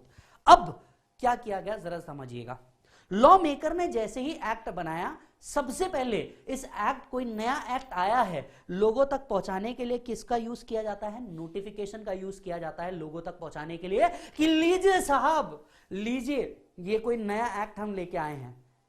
Act उस दिन से लागू होता है जिस दिन से नोटिफाई किया गया हो, एक्ट उस दिन से लागू होता है जिस दिन से क्या किया गया हो, नोटिफाई किया हो। तो नोटिफिकेशन लेकर के आते हैं और नोटिफाई कर दिया जाता है ऑफिशियल गैजेट के अंदर में। जब लॉ बन गया, इसको क्या कर देते, एक्ट बन गया, इसे क्या कर देते, नोटिफाई कर देते, नोटिफिकेशन निकाल देते, बराबर है। अब सर्कुलर का रोल कहां प्ले आता है मैं आपको बताता हूं। लॉ मेकर ने लॉ इंप्लीमेंट कर दिया, कह दिया कि भैया ये लॉ आया है, ये हमें इंप्लीमेंट करना है। अब ऐसा हो सकता है क्या, डिपार्टमेंट वाला, let's say CIT, commissioner of income tax, CIT commissioner of income tax, law maker ने लॉ रख दिया। अब हो सकता है इसे अलग अलग तरीके से इंटरप्रेट किया जा सकता है, पॉसिबिलिटी है, बिल्कुल पॉसिबिलिटी है। हो सकता है जो सीआईटी पुणे में बैठा हो, जो सीआईटी मुंबई में बैठा हो, इसका इंटरप्रिटेशन डिफरेंट हो, जो सीआईटी दिल्ली में बैठा हो, इसका इंटरप्रिटेशन डिफरेंट हो, जो सीआईटी कोलकाता में बैठा हो, उसका इंटरप्रिटेशन डिफरेंट हो, जो सीआईटी दिल्ली में बैठा हो, लेट्स से चेन्नई में बैठा हो, उसका इंटरप्रिटेशन डिफरेंट हो। पॉसिबल है, बिल्कुल पॉसिबल है सर, बिल्कुल पॉसिबल है। तो ऐसे केसेस में क्या अराइज होता है, डाउट अराइज होता है। अब आप सोच के देखिए, एक सिचुएशन को जरा सोच के देखिए, राइट। बहुत जोर से आपका पेट दुख रहा है, जरा ध्यान से सुनना, सर्कुलर को बड़े आसान शब्दों में समझाने की कोशिश कर रहा हूं। आपका बहुत जोर से पेट दुख रहा है, आप गए डॉक्टर के पास, डॉक्टर साहब बहुत जोर से पेट दुख रहा है, बहुत जोर से पेट दुख रहा है। डॉक्टर साहब बोले हाँ कोई प्रॉब्लम नहीं, सिंपली गैस है, बैठो इधर, बैठो जरा, बैठो, हाँ गैस है, निकल जाएगा, कोई टेंशन नहीं है, जाओ। फिर भी पेट सामने हो, आप दूसरे डॉक्टर के पास गए, डॉक्टर साहब बहुत पेट दुख रहा है, बहुत जोर से पेट दुख रहा है। दूसरा डॉक्टर, हाँ बताओ बताओ बताओ, इधर बताओ, सोनोग्राफी करनी पड़ेगी। हाँ ठीक है, आपको लिटिल इश्यूज है, सॉल्व हो जाएंगे, जाओ। तीसरे डॉक्टर के पास गए, तीसरा डॉक्टर कहता है हाँ पेट की जो हड्डी है ना उसमें प्रॉब्लम है, पेट की हड्डी है उसमें प्रॉब्लम है, जाओ ठीक हो जाएगा। चौथे डॉक्टर के पास गए, डॉक्टर कहता है तुम्हें तो वो हो गया जो नहीं होना था। माय गॉड, इमेजिन कीजिए अगर एक ही चीज के ऊपर 4 अलग अलग ओपिनियन आ जाए, लोगों का भरोसा नहीं उठ जाएगा। ठीक उसी तरीके से एक लॉ पे सीआईटी पुणे कुछ डिफरेंट ट्रीटमेंट कर रहा है, सीआईटी दिल्ली कुछ डिफरेंट ट्रीटमेंट कर रहा है, सीआईटी बॉम्बे, न्यू दिल्ली, चेन्नई, कोलकाता, इन सब के अलग अलग ट्रीटमेंट आ रहे हैं, लोगों का भरोसा नहीं उठ जाएगा? भरोसा उठ जाएगा नहीं उठ जाएगा? बिल्कुल उठ जाएगा। इसीलिए क्या किया जाता है, एक कॉमन जो इशू है जो डिपार्टमेंट के सामने आते हैं उसके लिए क्लैरिफिकेशन इशू किया जाता है सर्कुलर का। और इसी वजह से, यही रीजन है, इसी वजह से इट इज मैंडेटरी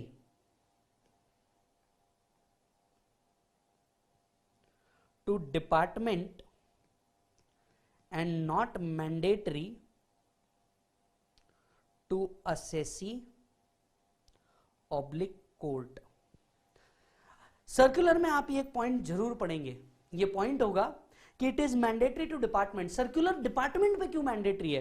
क्योंकि डिपार्टमेंट जब इस लॉ को इंप्लीमेंट कर रहा है, हर इनकम टैक्स डिपार्टमेंट वाला एक ही ओपिनियन ले। ऐसा ना हो पुणे वाला कुछ अलग ले रहा है, दिल्ली वाला कुछ अलग ले रहा है, मुंबई वाला कुछ अलग, कोलकाता वाला कुछ अलग, नीचे बैंगलोर चेन्नई वाले कुछ अलग, ऐसा नहीं होना चाहिए। एक यूनिफॉर्म पॉलिसी अपनाया जाए, इसीलिए डिपार्टमेंट सर्कुलर निकालता है कि एटलीस्ट हमारे यहां से सभी कॉमन प्रोसीजर्स में जाए, सभी कॉमन प्रोसीजर के अंदर में जाए, इसलिए सर्कुलर निकाला जाता है। So what is circular? Circular is clarification of any doubt. अब ये डाउट किसको है? तुमको है, मेरे को नहीं है। ये डाउट किसको है? डिपार्टमेंट वालों को है। अच्छा मुझे एक बात बताओ, सर्कुलर निकलने के बावजूद भी, बराबर है, डिपार्टमेंट ने बोला, लेट्स से डिपार्टमेंट का एक सर्कुलर आ रहा है, this particular expenditure should not be allowed. Department कहता है ये जो खर्चा तुमने किया है हम इसको इनकम टैक्स का डिडक्शन नहीं देंगे। असेसी ऐसे कैसे नहीं दोगे? अरे मेरे धंधे के लिए बिजनेस एक्सपेंडिचर है, मेरे धंधे के लिए मैंडेटरी एक्सपेंडिचर देना पड़ेगा। असेसी का ओपिनियन बदल सकता है, इसीलिए असेसी पे मैंडेटरी नहीं किया। असेसी का ओपिनियन बिल्कुल बदल सकता है, डिपार्टमेंट के ओपिनियन नहीं बदलने चाहिए, इसलिए सर्कुलर। सर सर्कुलर कब तक क्या एप्लीकेबल है? All circular 6 months before exam are applicable। अब पूरा गेम समझ आया? नोटिफिकेशन कैसे बाहर आता है, सर्कुलर क्यों आता है। अब आपसे एक सवाल है, बताओ बेटा इनकम टैक्स में सिर्फ इनकम टैक्स पढ़ना है या इनकम टैक्स भी पढ़ना है, रूल्स भी पढ़ना है, नोटिफिकेशन भी पढ़ना है, सर्कुलर भी पढ़ना है? बराबर ना, चारों पढ़ने पड़ेंगे ना। यही वो रीजन है मालिक, यही वो रीजन है। चलिए ध्यान से सुनिए, अब क्या होता है, मैं वापस इस हिस्ट्री में आ रहा हूं। लॉ मेकर ने अपना लॉ बना दिया, ध्यान से सुनना बेटे, ध्यान से सुनना बेटा। लॉ मेकर ने अपना लॉ बना दिया, लॉ इंप्लीमेंटर ने अपना लॉ इंप्लीमेंट कर दिया। अब इंप्लीमेंट करने में आपका ओपिनियन अलग हो सकता है, उनका ओपिनियन अलग हो सकता है, और जब दो लोगों के विचार मत ना करें तो बताओ क्या होता है। जब दो लोगों के विचारधारा मैच नहीं करती ना, तब होता है I think it's not working anymore, we should separate. वो होता है ना, वो दीदी जो होती है, दीदी कहती है I think it's not working anymore, you don't have time, you are doing CA and you don't have time and that's why you know it's not working anymore, तो सॉरी। अब जब लॉ बन गया, लॉ इंप्लीमेंट हो गया, इसके बाद सबसे ज्यादा जरूरत है कि दो लोग इस लॉ के ऊपर चले, लेकिन इसके अंदर आते हैं डिस्प्यूट। इसके अंदर क्या आते हैं? डिस्प्यूट। और इस डिस्प्यूट को सुधारता है law interpreter, who solve the dispute. अब ये डिस्प्यूट कौन सॉल्व करते हैं? सबसे पहले आप अपील में जा सकते हो, आप हायर अथॉरिटी को अपील कर सकते हो कि सर आपका जो ऑफिसर है ये मेरी बात नहीं सुन रहा है, आप अपील में जा सकते हो।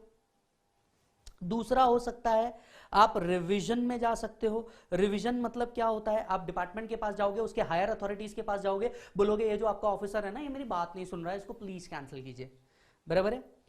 या फिर ऑर्डर अगर कभी गलत हो तो आप रेक्टिफिकेशन के लिए भी जा सकते हो। खैर, लॉ इंटरप्रिटर्स जो होते हैं ये डिस्प्यूट सॉल्व करते हैं मेनली ITAT या कोर्ट जो होते हैं। अब जरा पूरे बात को ध्यान से सुनना, बड़े बात को ध्यान से सुनना, बड़े बात को ध्यान से सुनना मेरे भाई। इधर देख, इधर देख, इधर देख, पेन छोड़ रे, पेन छोड़, इधर देख। लॉ मेकर ने लॉ बनाया, इंप्लीमेंटर ने उसे इंप्लीमेंट कर दिया, नोटिफिकेशन निकल गए, डाउट होगा तो सर्कुलर निकल गए। अब दोनों के बीच में बातें होती है, संवाद होता है, एक दूसरे से बात करते हैं, और जब इट्स नॉट वर्किंग एनीमोर तो आता है डिस्प्यूट, और इस डिस्प्यूट के लिए आप जाते हो कोर्ट के अंदर में। कोर्ट के अंदर में जाकर के कहते हो सर नहीं, ये नहीं हो रहा, आई think it's not working anymore. When it's not working anymore, आप में से बहुत लोग ऐसे हो सकते हैं जिनको सही में ऐसा लगेगा, मां कसम सही में डायरेक्ट टैक्सेस का लेक्चर चालू है, समझ ही नहीं आ रहा है, ये डायरेक्ट टैक्स ही पढ़ रहे हैं ना अपन, ईमानदारी से डायरेक्ट टैक्स पढ़ रहे हो, बस पढ़ाने का तरीका अलग है साहब, पढ़ाने का तरीका ऐसा लगे, इसलिए आपके दोस्त भाई यार रिश्तेदार ने आपको ये लेक्चर रिकमेंड किया, ध्यान से सुनना। तो सर अब आप गए कोर्ट के पास।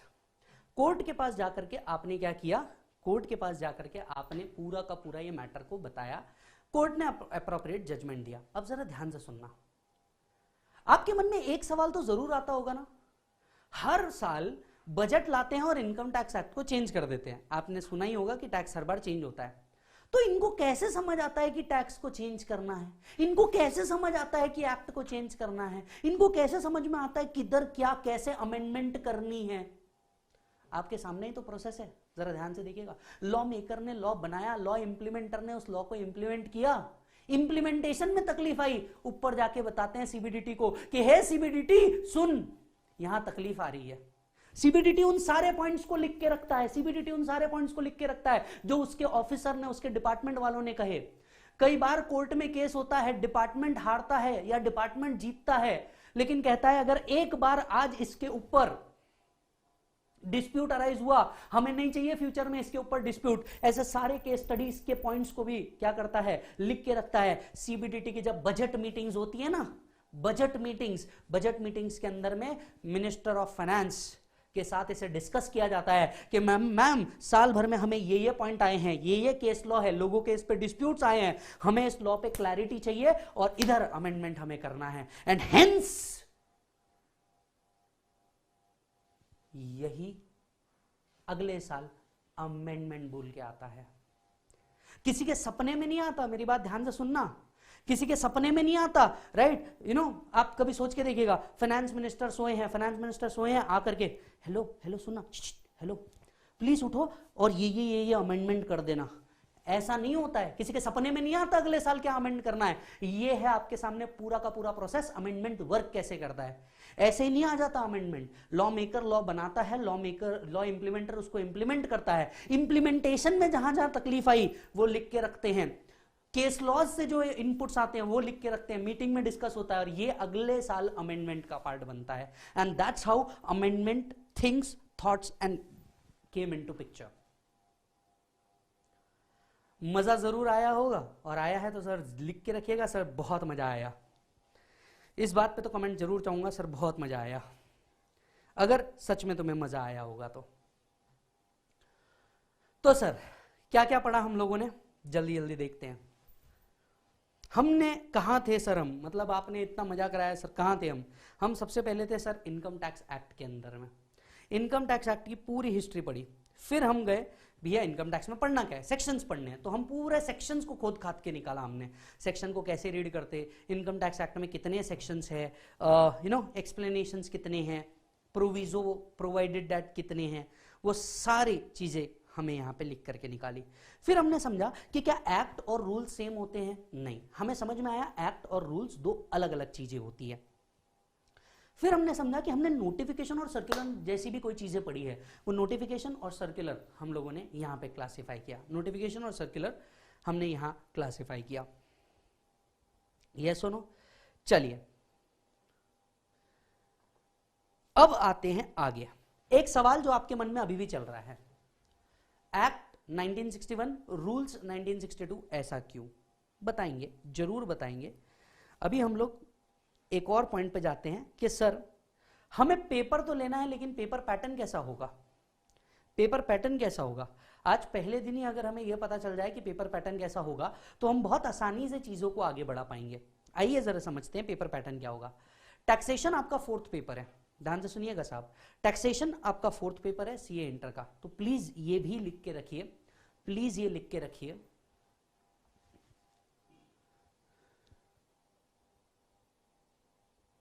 Done. 4th paper is group 1।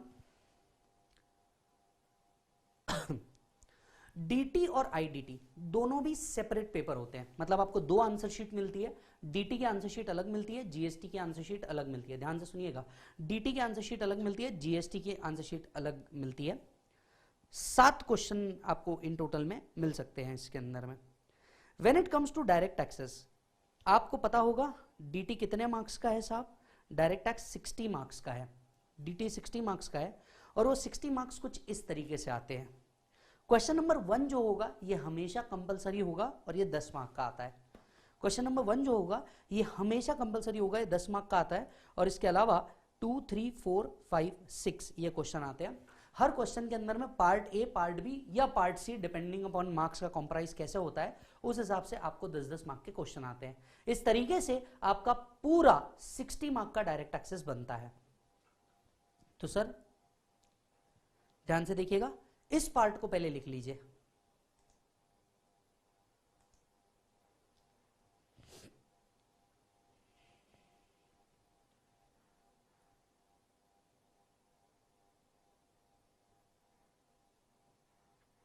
Right, तो ध्यान से सुनिएगा, वापस से डीटी एंड जीएसटी अलग अलग पेपर के अंदर में सॉल्व करना होता है।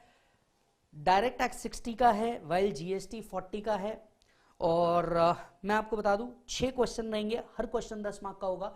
ये 10 मार्क का क्वेश्चन एक ही बड़ा होगा ये जरूरी नहीं है, ये आपको 2 पार्ट में भी हो सकता है, एक भी हो सकता है, जिस तरीके से इंस्टीट्यूट चाहता है वो डिवाइड कर सकता है।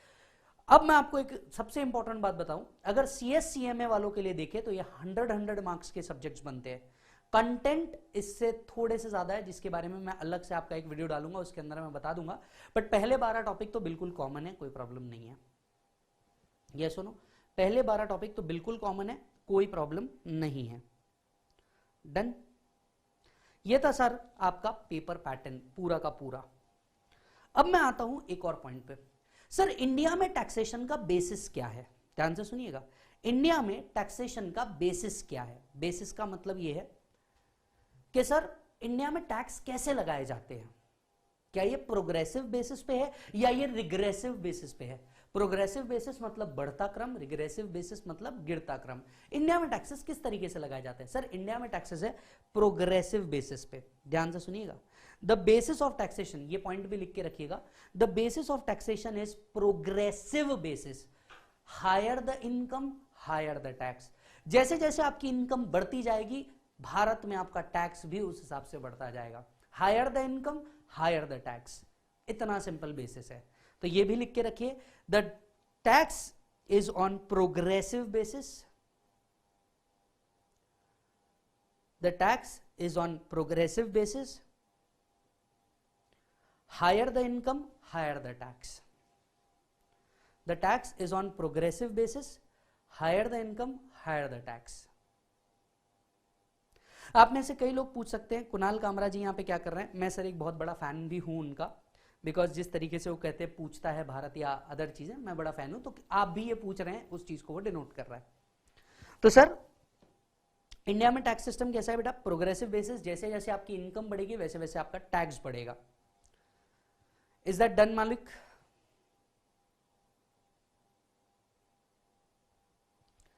हमने आज एक और बात डिस्कस करी, कैसे सेक्शन को रीड किया जाता है, एक्ट क्या होता है, नोटिफिकेशन क्या होते हैं, सर्कुलर क्या होते हैं, रूल्स क्या होते हैं, इन सारी चीजों के बारे में आज हम लोगों ने डिस्कस किया।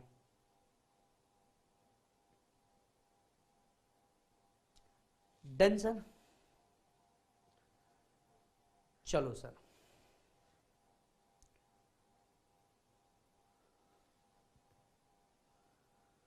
तो ये सारी चीजें हैं। मैं बस आज के लिए आपको यहीं रोक रहा हूं, पॉइंट समझिए।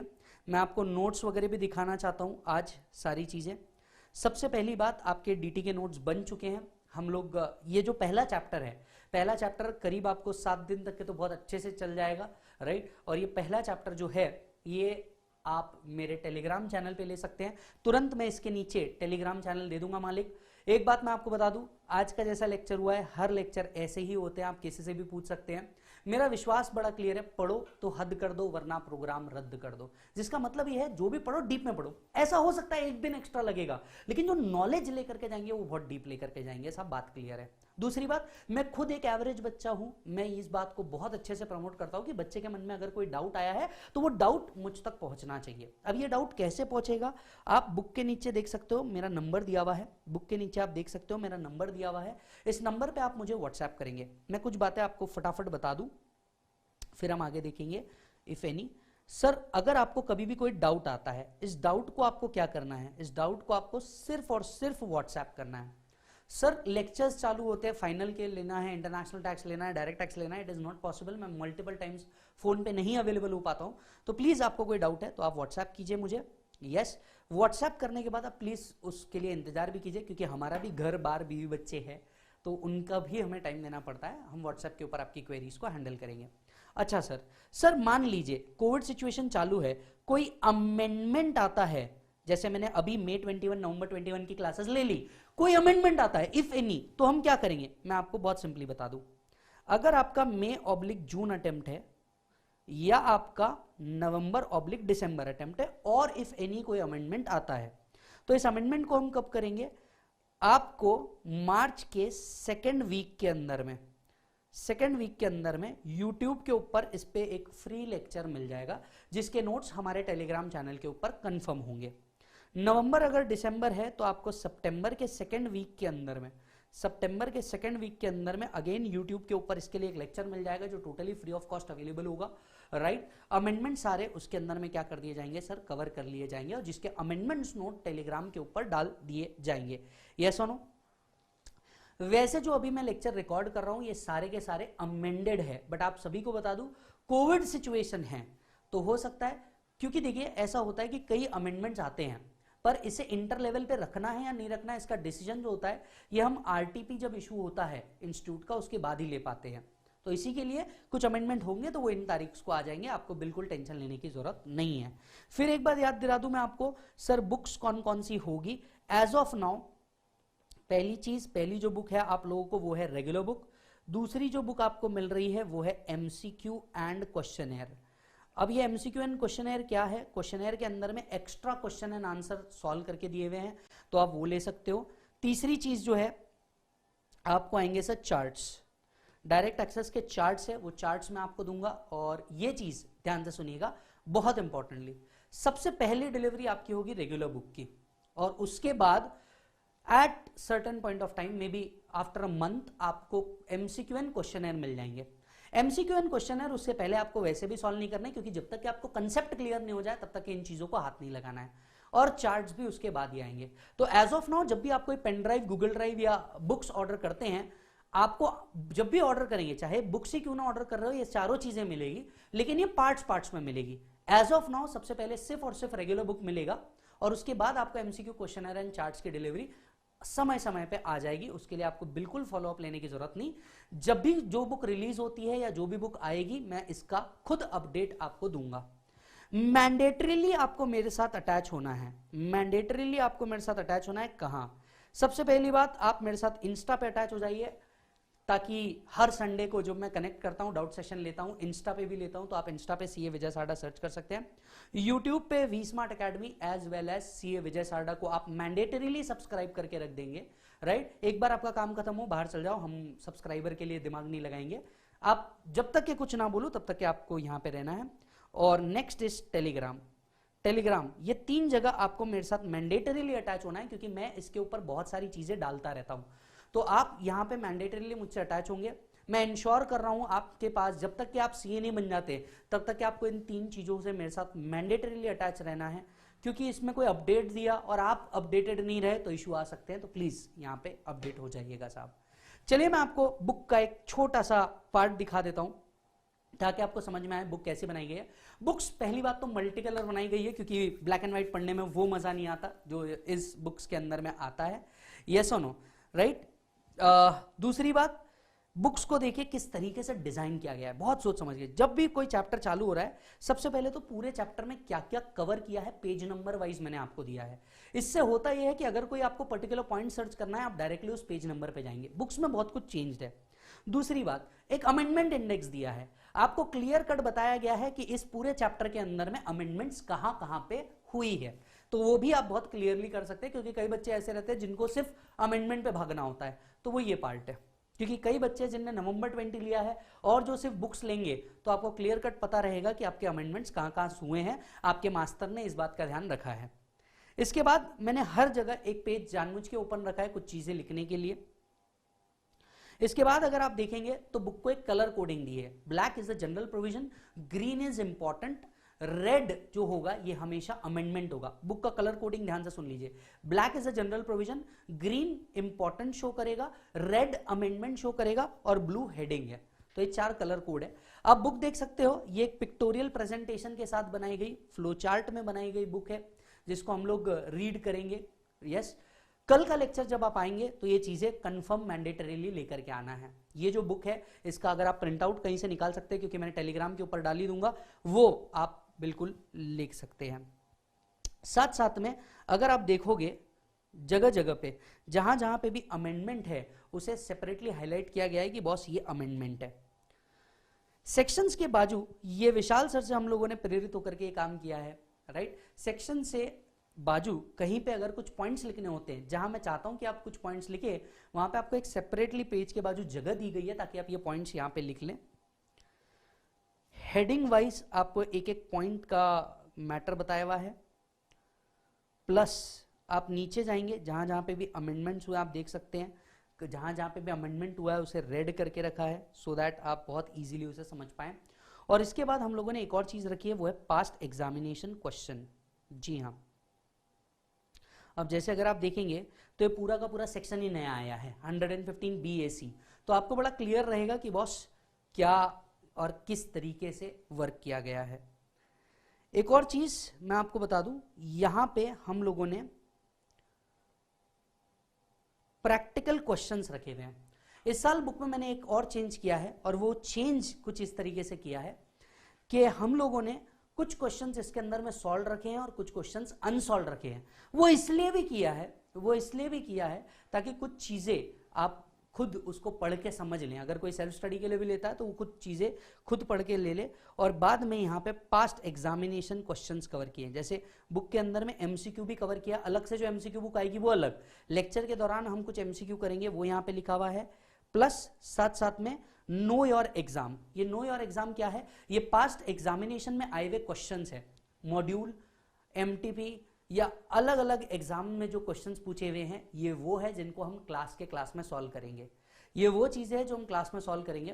क्वेश्चनेयर के अंदर में इससे अलावा कुछ क्वेश्चन होंगे, क्वेश्चनेयर में इसके अलावा कुछ क्वेश्चन होंगे, वो आपको यहां पे देखना होगा। डन। तो इस तरीके से आपकी बुक पूरी की पूरी डिजाइन की गई है। एज ऑफ नाउ आपको जो आएगी वो कौन सी होगी बेटा, रेगुलर बुक होगी। रेगुलर बुक के अलावा बाद में आपको आपकी जो नॉर्मल बुक्स होगी वो मिल जाएगी। अच्छा जी, कुछ और बातें मैं आपसे कर लूं। सर, लेक्चर के दौरान आपके पास कुछ चीजें मैंडेटरी होनी चाहिए। लेक्चर के दौरान आपके पास कुछ चीजें मैंडेटरी होनी चाहिए, और उन मैंडेटरी चीजों में सबसे पहली चीज है calculator, multi colour pen. Multi colour pen क्यों?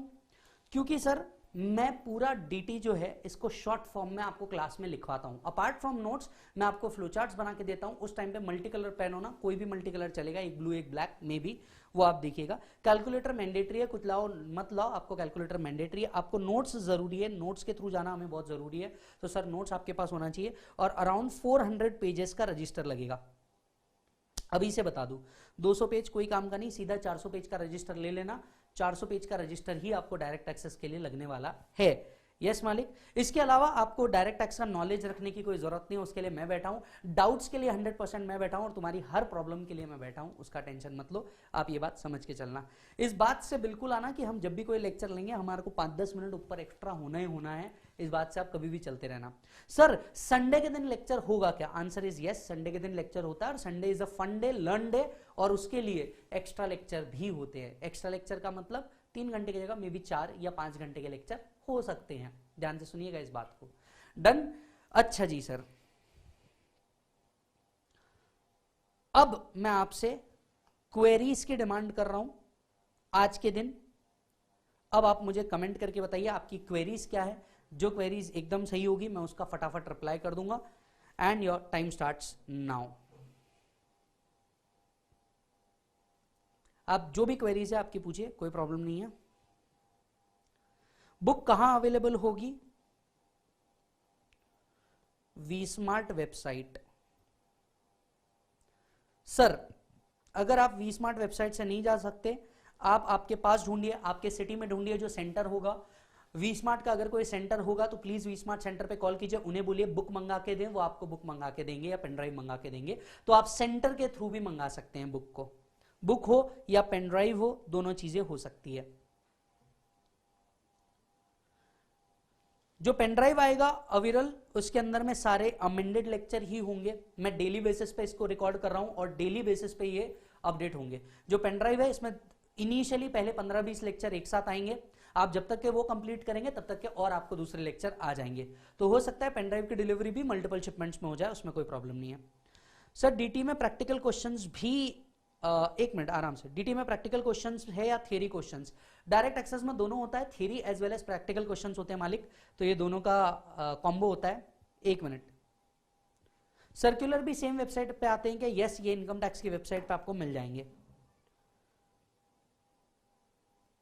सर पेनड्राइव लेते हैं तो उसके साथ बुक मिलेगी क्या? यस, अगर कोई पेनड्राइव या गूगल ड्राइव ऑर्डर कर रहा है तो उसको सेपरेटली बुक्स ऑर्डर करने की जरूरत नहीं है, ये डायरेक्टली आपको आ जाएगा, डायरेक्टली आपको आ जाएगा। या मान लीजिए पहले कोई बुक ले लेता है और बाद में पेनड्राइव ऑर्डर कर रहा है, तो उस केस में जो आपका बुक का कॉस्ट होगा उतना फिर माइनस कर दिया जाएगा और फिर सेपरेटली आपको बुक्स नहीं आएंगी। आफ्टर रिजल्ट क्या आप 100% लाइव लेंगे? Answer is no. ये जो लाइव वाले सेशंस है या 20% और 30% of the lecture which ever is earlier, ये आपको यूट्यूब के ऊपर आएंगे। सर बुक कब से डिलीवर होगी? हम लोग 4 से 5 दिन बाद इस बुक की डिलीवरी चालू कर देंगे। वैसे भी पहले 8 दिन तो आपको चैप्टर नंबर 1 ही चलने वाला है, तो कोई प्रॉब्लम नहीं आएगा उस केस में। सर कितने मार्क्स की थ्योरी और कितने मार्क्स की प्रैक्टिकल? इसका कोई क्लासिफिकेशन नहीं है, 60 में कितना थ्योरी कितना प्रैक्टिकल आएगा, ये कॉम्बो हो सकता है।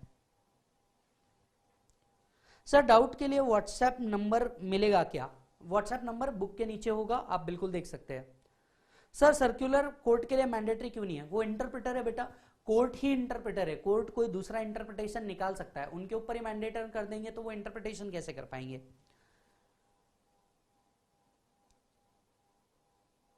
सर लाइव स्ट्रीम रिकॉर्डेड रहेंगे क्या if we missed any lecture?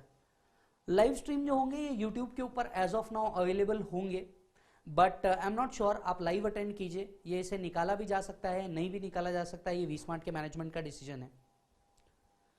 Telegram का लिंक मैं तुरंत दे रहा हूं। बुक का प्राइस क्या है? बुक का प्राइस भी आपको वीस्मार्ट के वेबसाइट से पता चल जाएगा। If I am not wrong कोई डिस्काउंट भी चालू है 31 से पहले, अगर आप पेन ड्राइव ऑर्डर कर देते हैं तो बुक्स तो आपको बाय डिफॉल्ट के अंदर में आएगी, प्लस 1000 का कुछ डिस्काउंट चालू है। मुझे डिस्काउंट के बारे में एज ऑफ नाउ बहुत ज्यादा क्लैरिटी नहीं है, क्योंकि वहां पे मल्टीपल ऑप्शन है, उस हिसाब से आप सिलेक्ट करते हैं। डीटी आईडीटी ले रहे हैं, डीटी आईडीटी लॉ का कॉम्बो ले रहे हैं या पूरे ग्रुप का कॉम्बो ले रहे हैं। मैं आपसे हमेशा ये कहूंगा कि पूरे ग्रुप का कॉम्बो आप लें तो हमेशा ज्यादा फायदेमंद होगा। उसका रीजन ये है कि आपको हम एक पूरा पैकेज दे पाएंगे, राइट? वैसे भी आप देख सकते हैं अकाउंट्स के लिए जय चावला सर बेहतरीन, ऑलरेडी सीए फाइनल लेवल पे वीस्मार्ट के साथ पढ़ा रहे हैं। कॉस्टिंग के लिए Darshan Chandalia sir already CA final level पे पढ़ा रहे हैं हमारे साथ। लॉ के लिए Darshan Khare sir, direct access के लिए मैं, और इनडायरेक्ट एक्सेस के लिए हम सबके गुरु विशाल भट्टर सर अवेलेबल है। तो बहुत बेहतरीन टीम है, सारे के सारे टीचर। सी वी स्मार्ट के साथ आपका सबसे बड़ा फायदा क्या है कि जितने भी टीचर है ये वापस आपको फाइनल लेवल पे वैसे भी मिलने वाले हैं, तो अभी से आपका एक बहुत अच्छा रेपो बन सकता है। दूसरी बात, एक आपको एक्सपीरियंस लेवल बहुत अच्छे से समझ में आएगा। आज का लेक्चर अगर आपने अटेंड किया होगा तो आपको सारे टीचर्स का एक्सपीरियंस लेवल तो वैसे ही समझ में आ गया होगा, और अगर नहीं किया होगा तो सर बिल्कुल कर लीजिए। हाँ जी सर, लेक्चर मोबाइल पे देख सकते हैं क्या? बिल्कुल आप मोबाइल पे देख सकते हो। It should be an Android based mobile, Apple पे नहीं चलेगा, डेस्कटॉप पे नहीं चलेगा।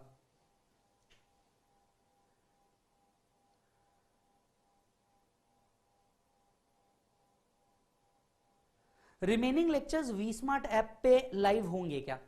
हम उसके लिए भी वर्क कर रहे हैं, अगर पॉसिबल हुआ तो उसी के ऊपर लाइव कंटिन्यू कर देंगे वी स्मार्ट ऐप के ऊपर, बट हाँ यूट्यूब के ऊपर ये फ्री में तो अवेलेबल नहीं रहेंगे, इतनी बात फॉर श्योर है।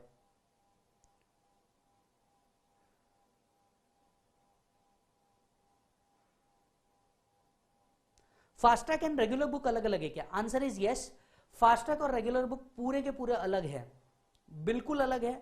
फास्टैग के अंदर में जैसा कि मैंने बताया इट इज एग्जाम ओरिएंटेड, और उसके अंदर में जो कंटेंट होता है वो होता पूरा है बट शॉर्ट में दिया होता है।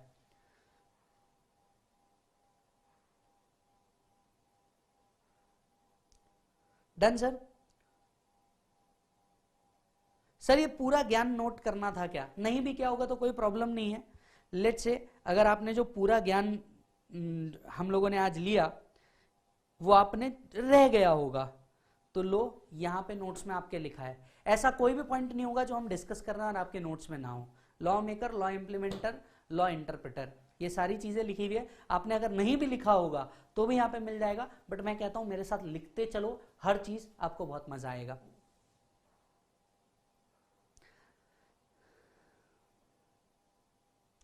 Done sir. जी हाँ, जो भी लिंक हम ओपन करेंगे, गूगल ड्राइव की बोलो या पेन ड्राइव की बोलो, ये अमेंडेड रहेगा, कोई प्रॉब्लम नहीं है।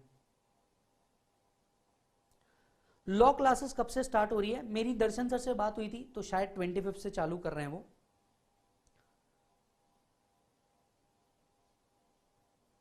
Done sir. मेरे पापा ठीक है क्या? जी हाँ, मैं खुद भी अभी जा रहा हूं, तुरंत ये लेक्चर खत्म करके मैं तुरंत जाता हूं और आपको कम्युनिकेट करता हूं। चलिए सर, इसी के साथ आज का लेक्चर करते हैं खत्म। उम्मीद करता हूं आपको आज बहुत मजा आया होगा। कल आप और आपके जितने भी दोस्त होंगे उन सभी को लेकर के लाइव सेशन के अंदर में मिलते हैं हम लोग। आप अपना पूरा ख्याल रखिए। मैं हूं विजय सारडा, यू टेक केयर।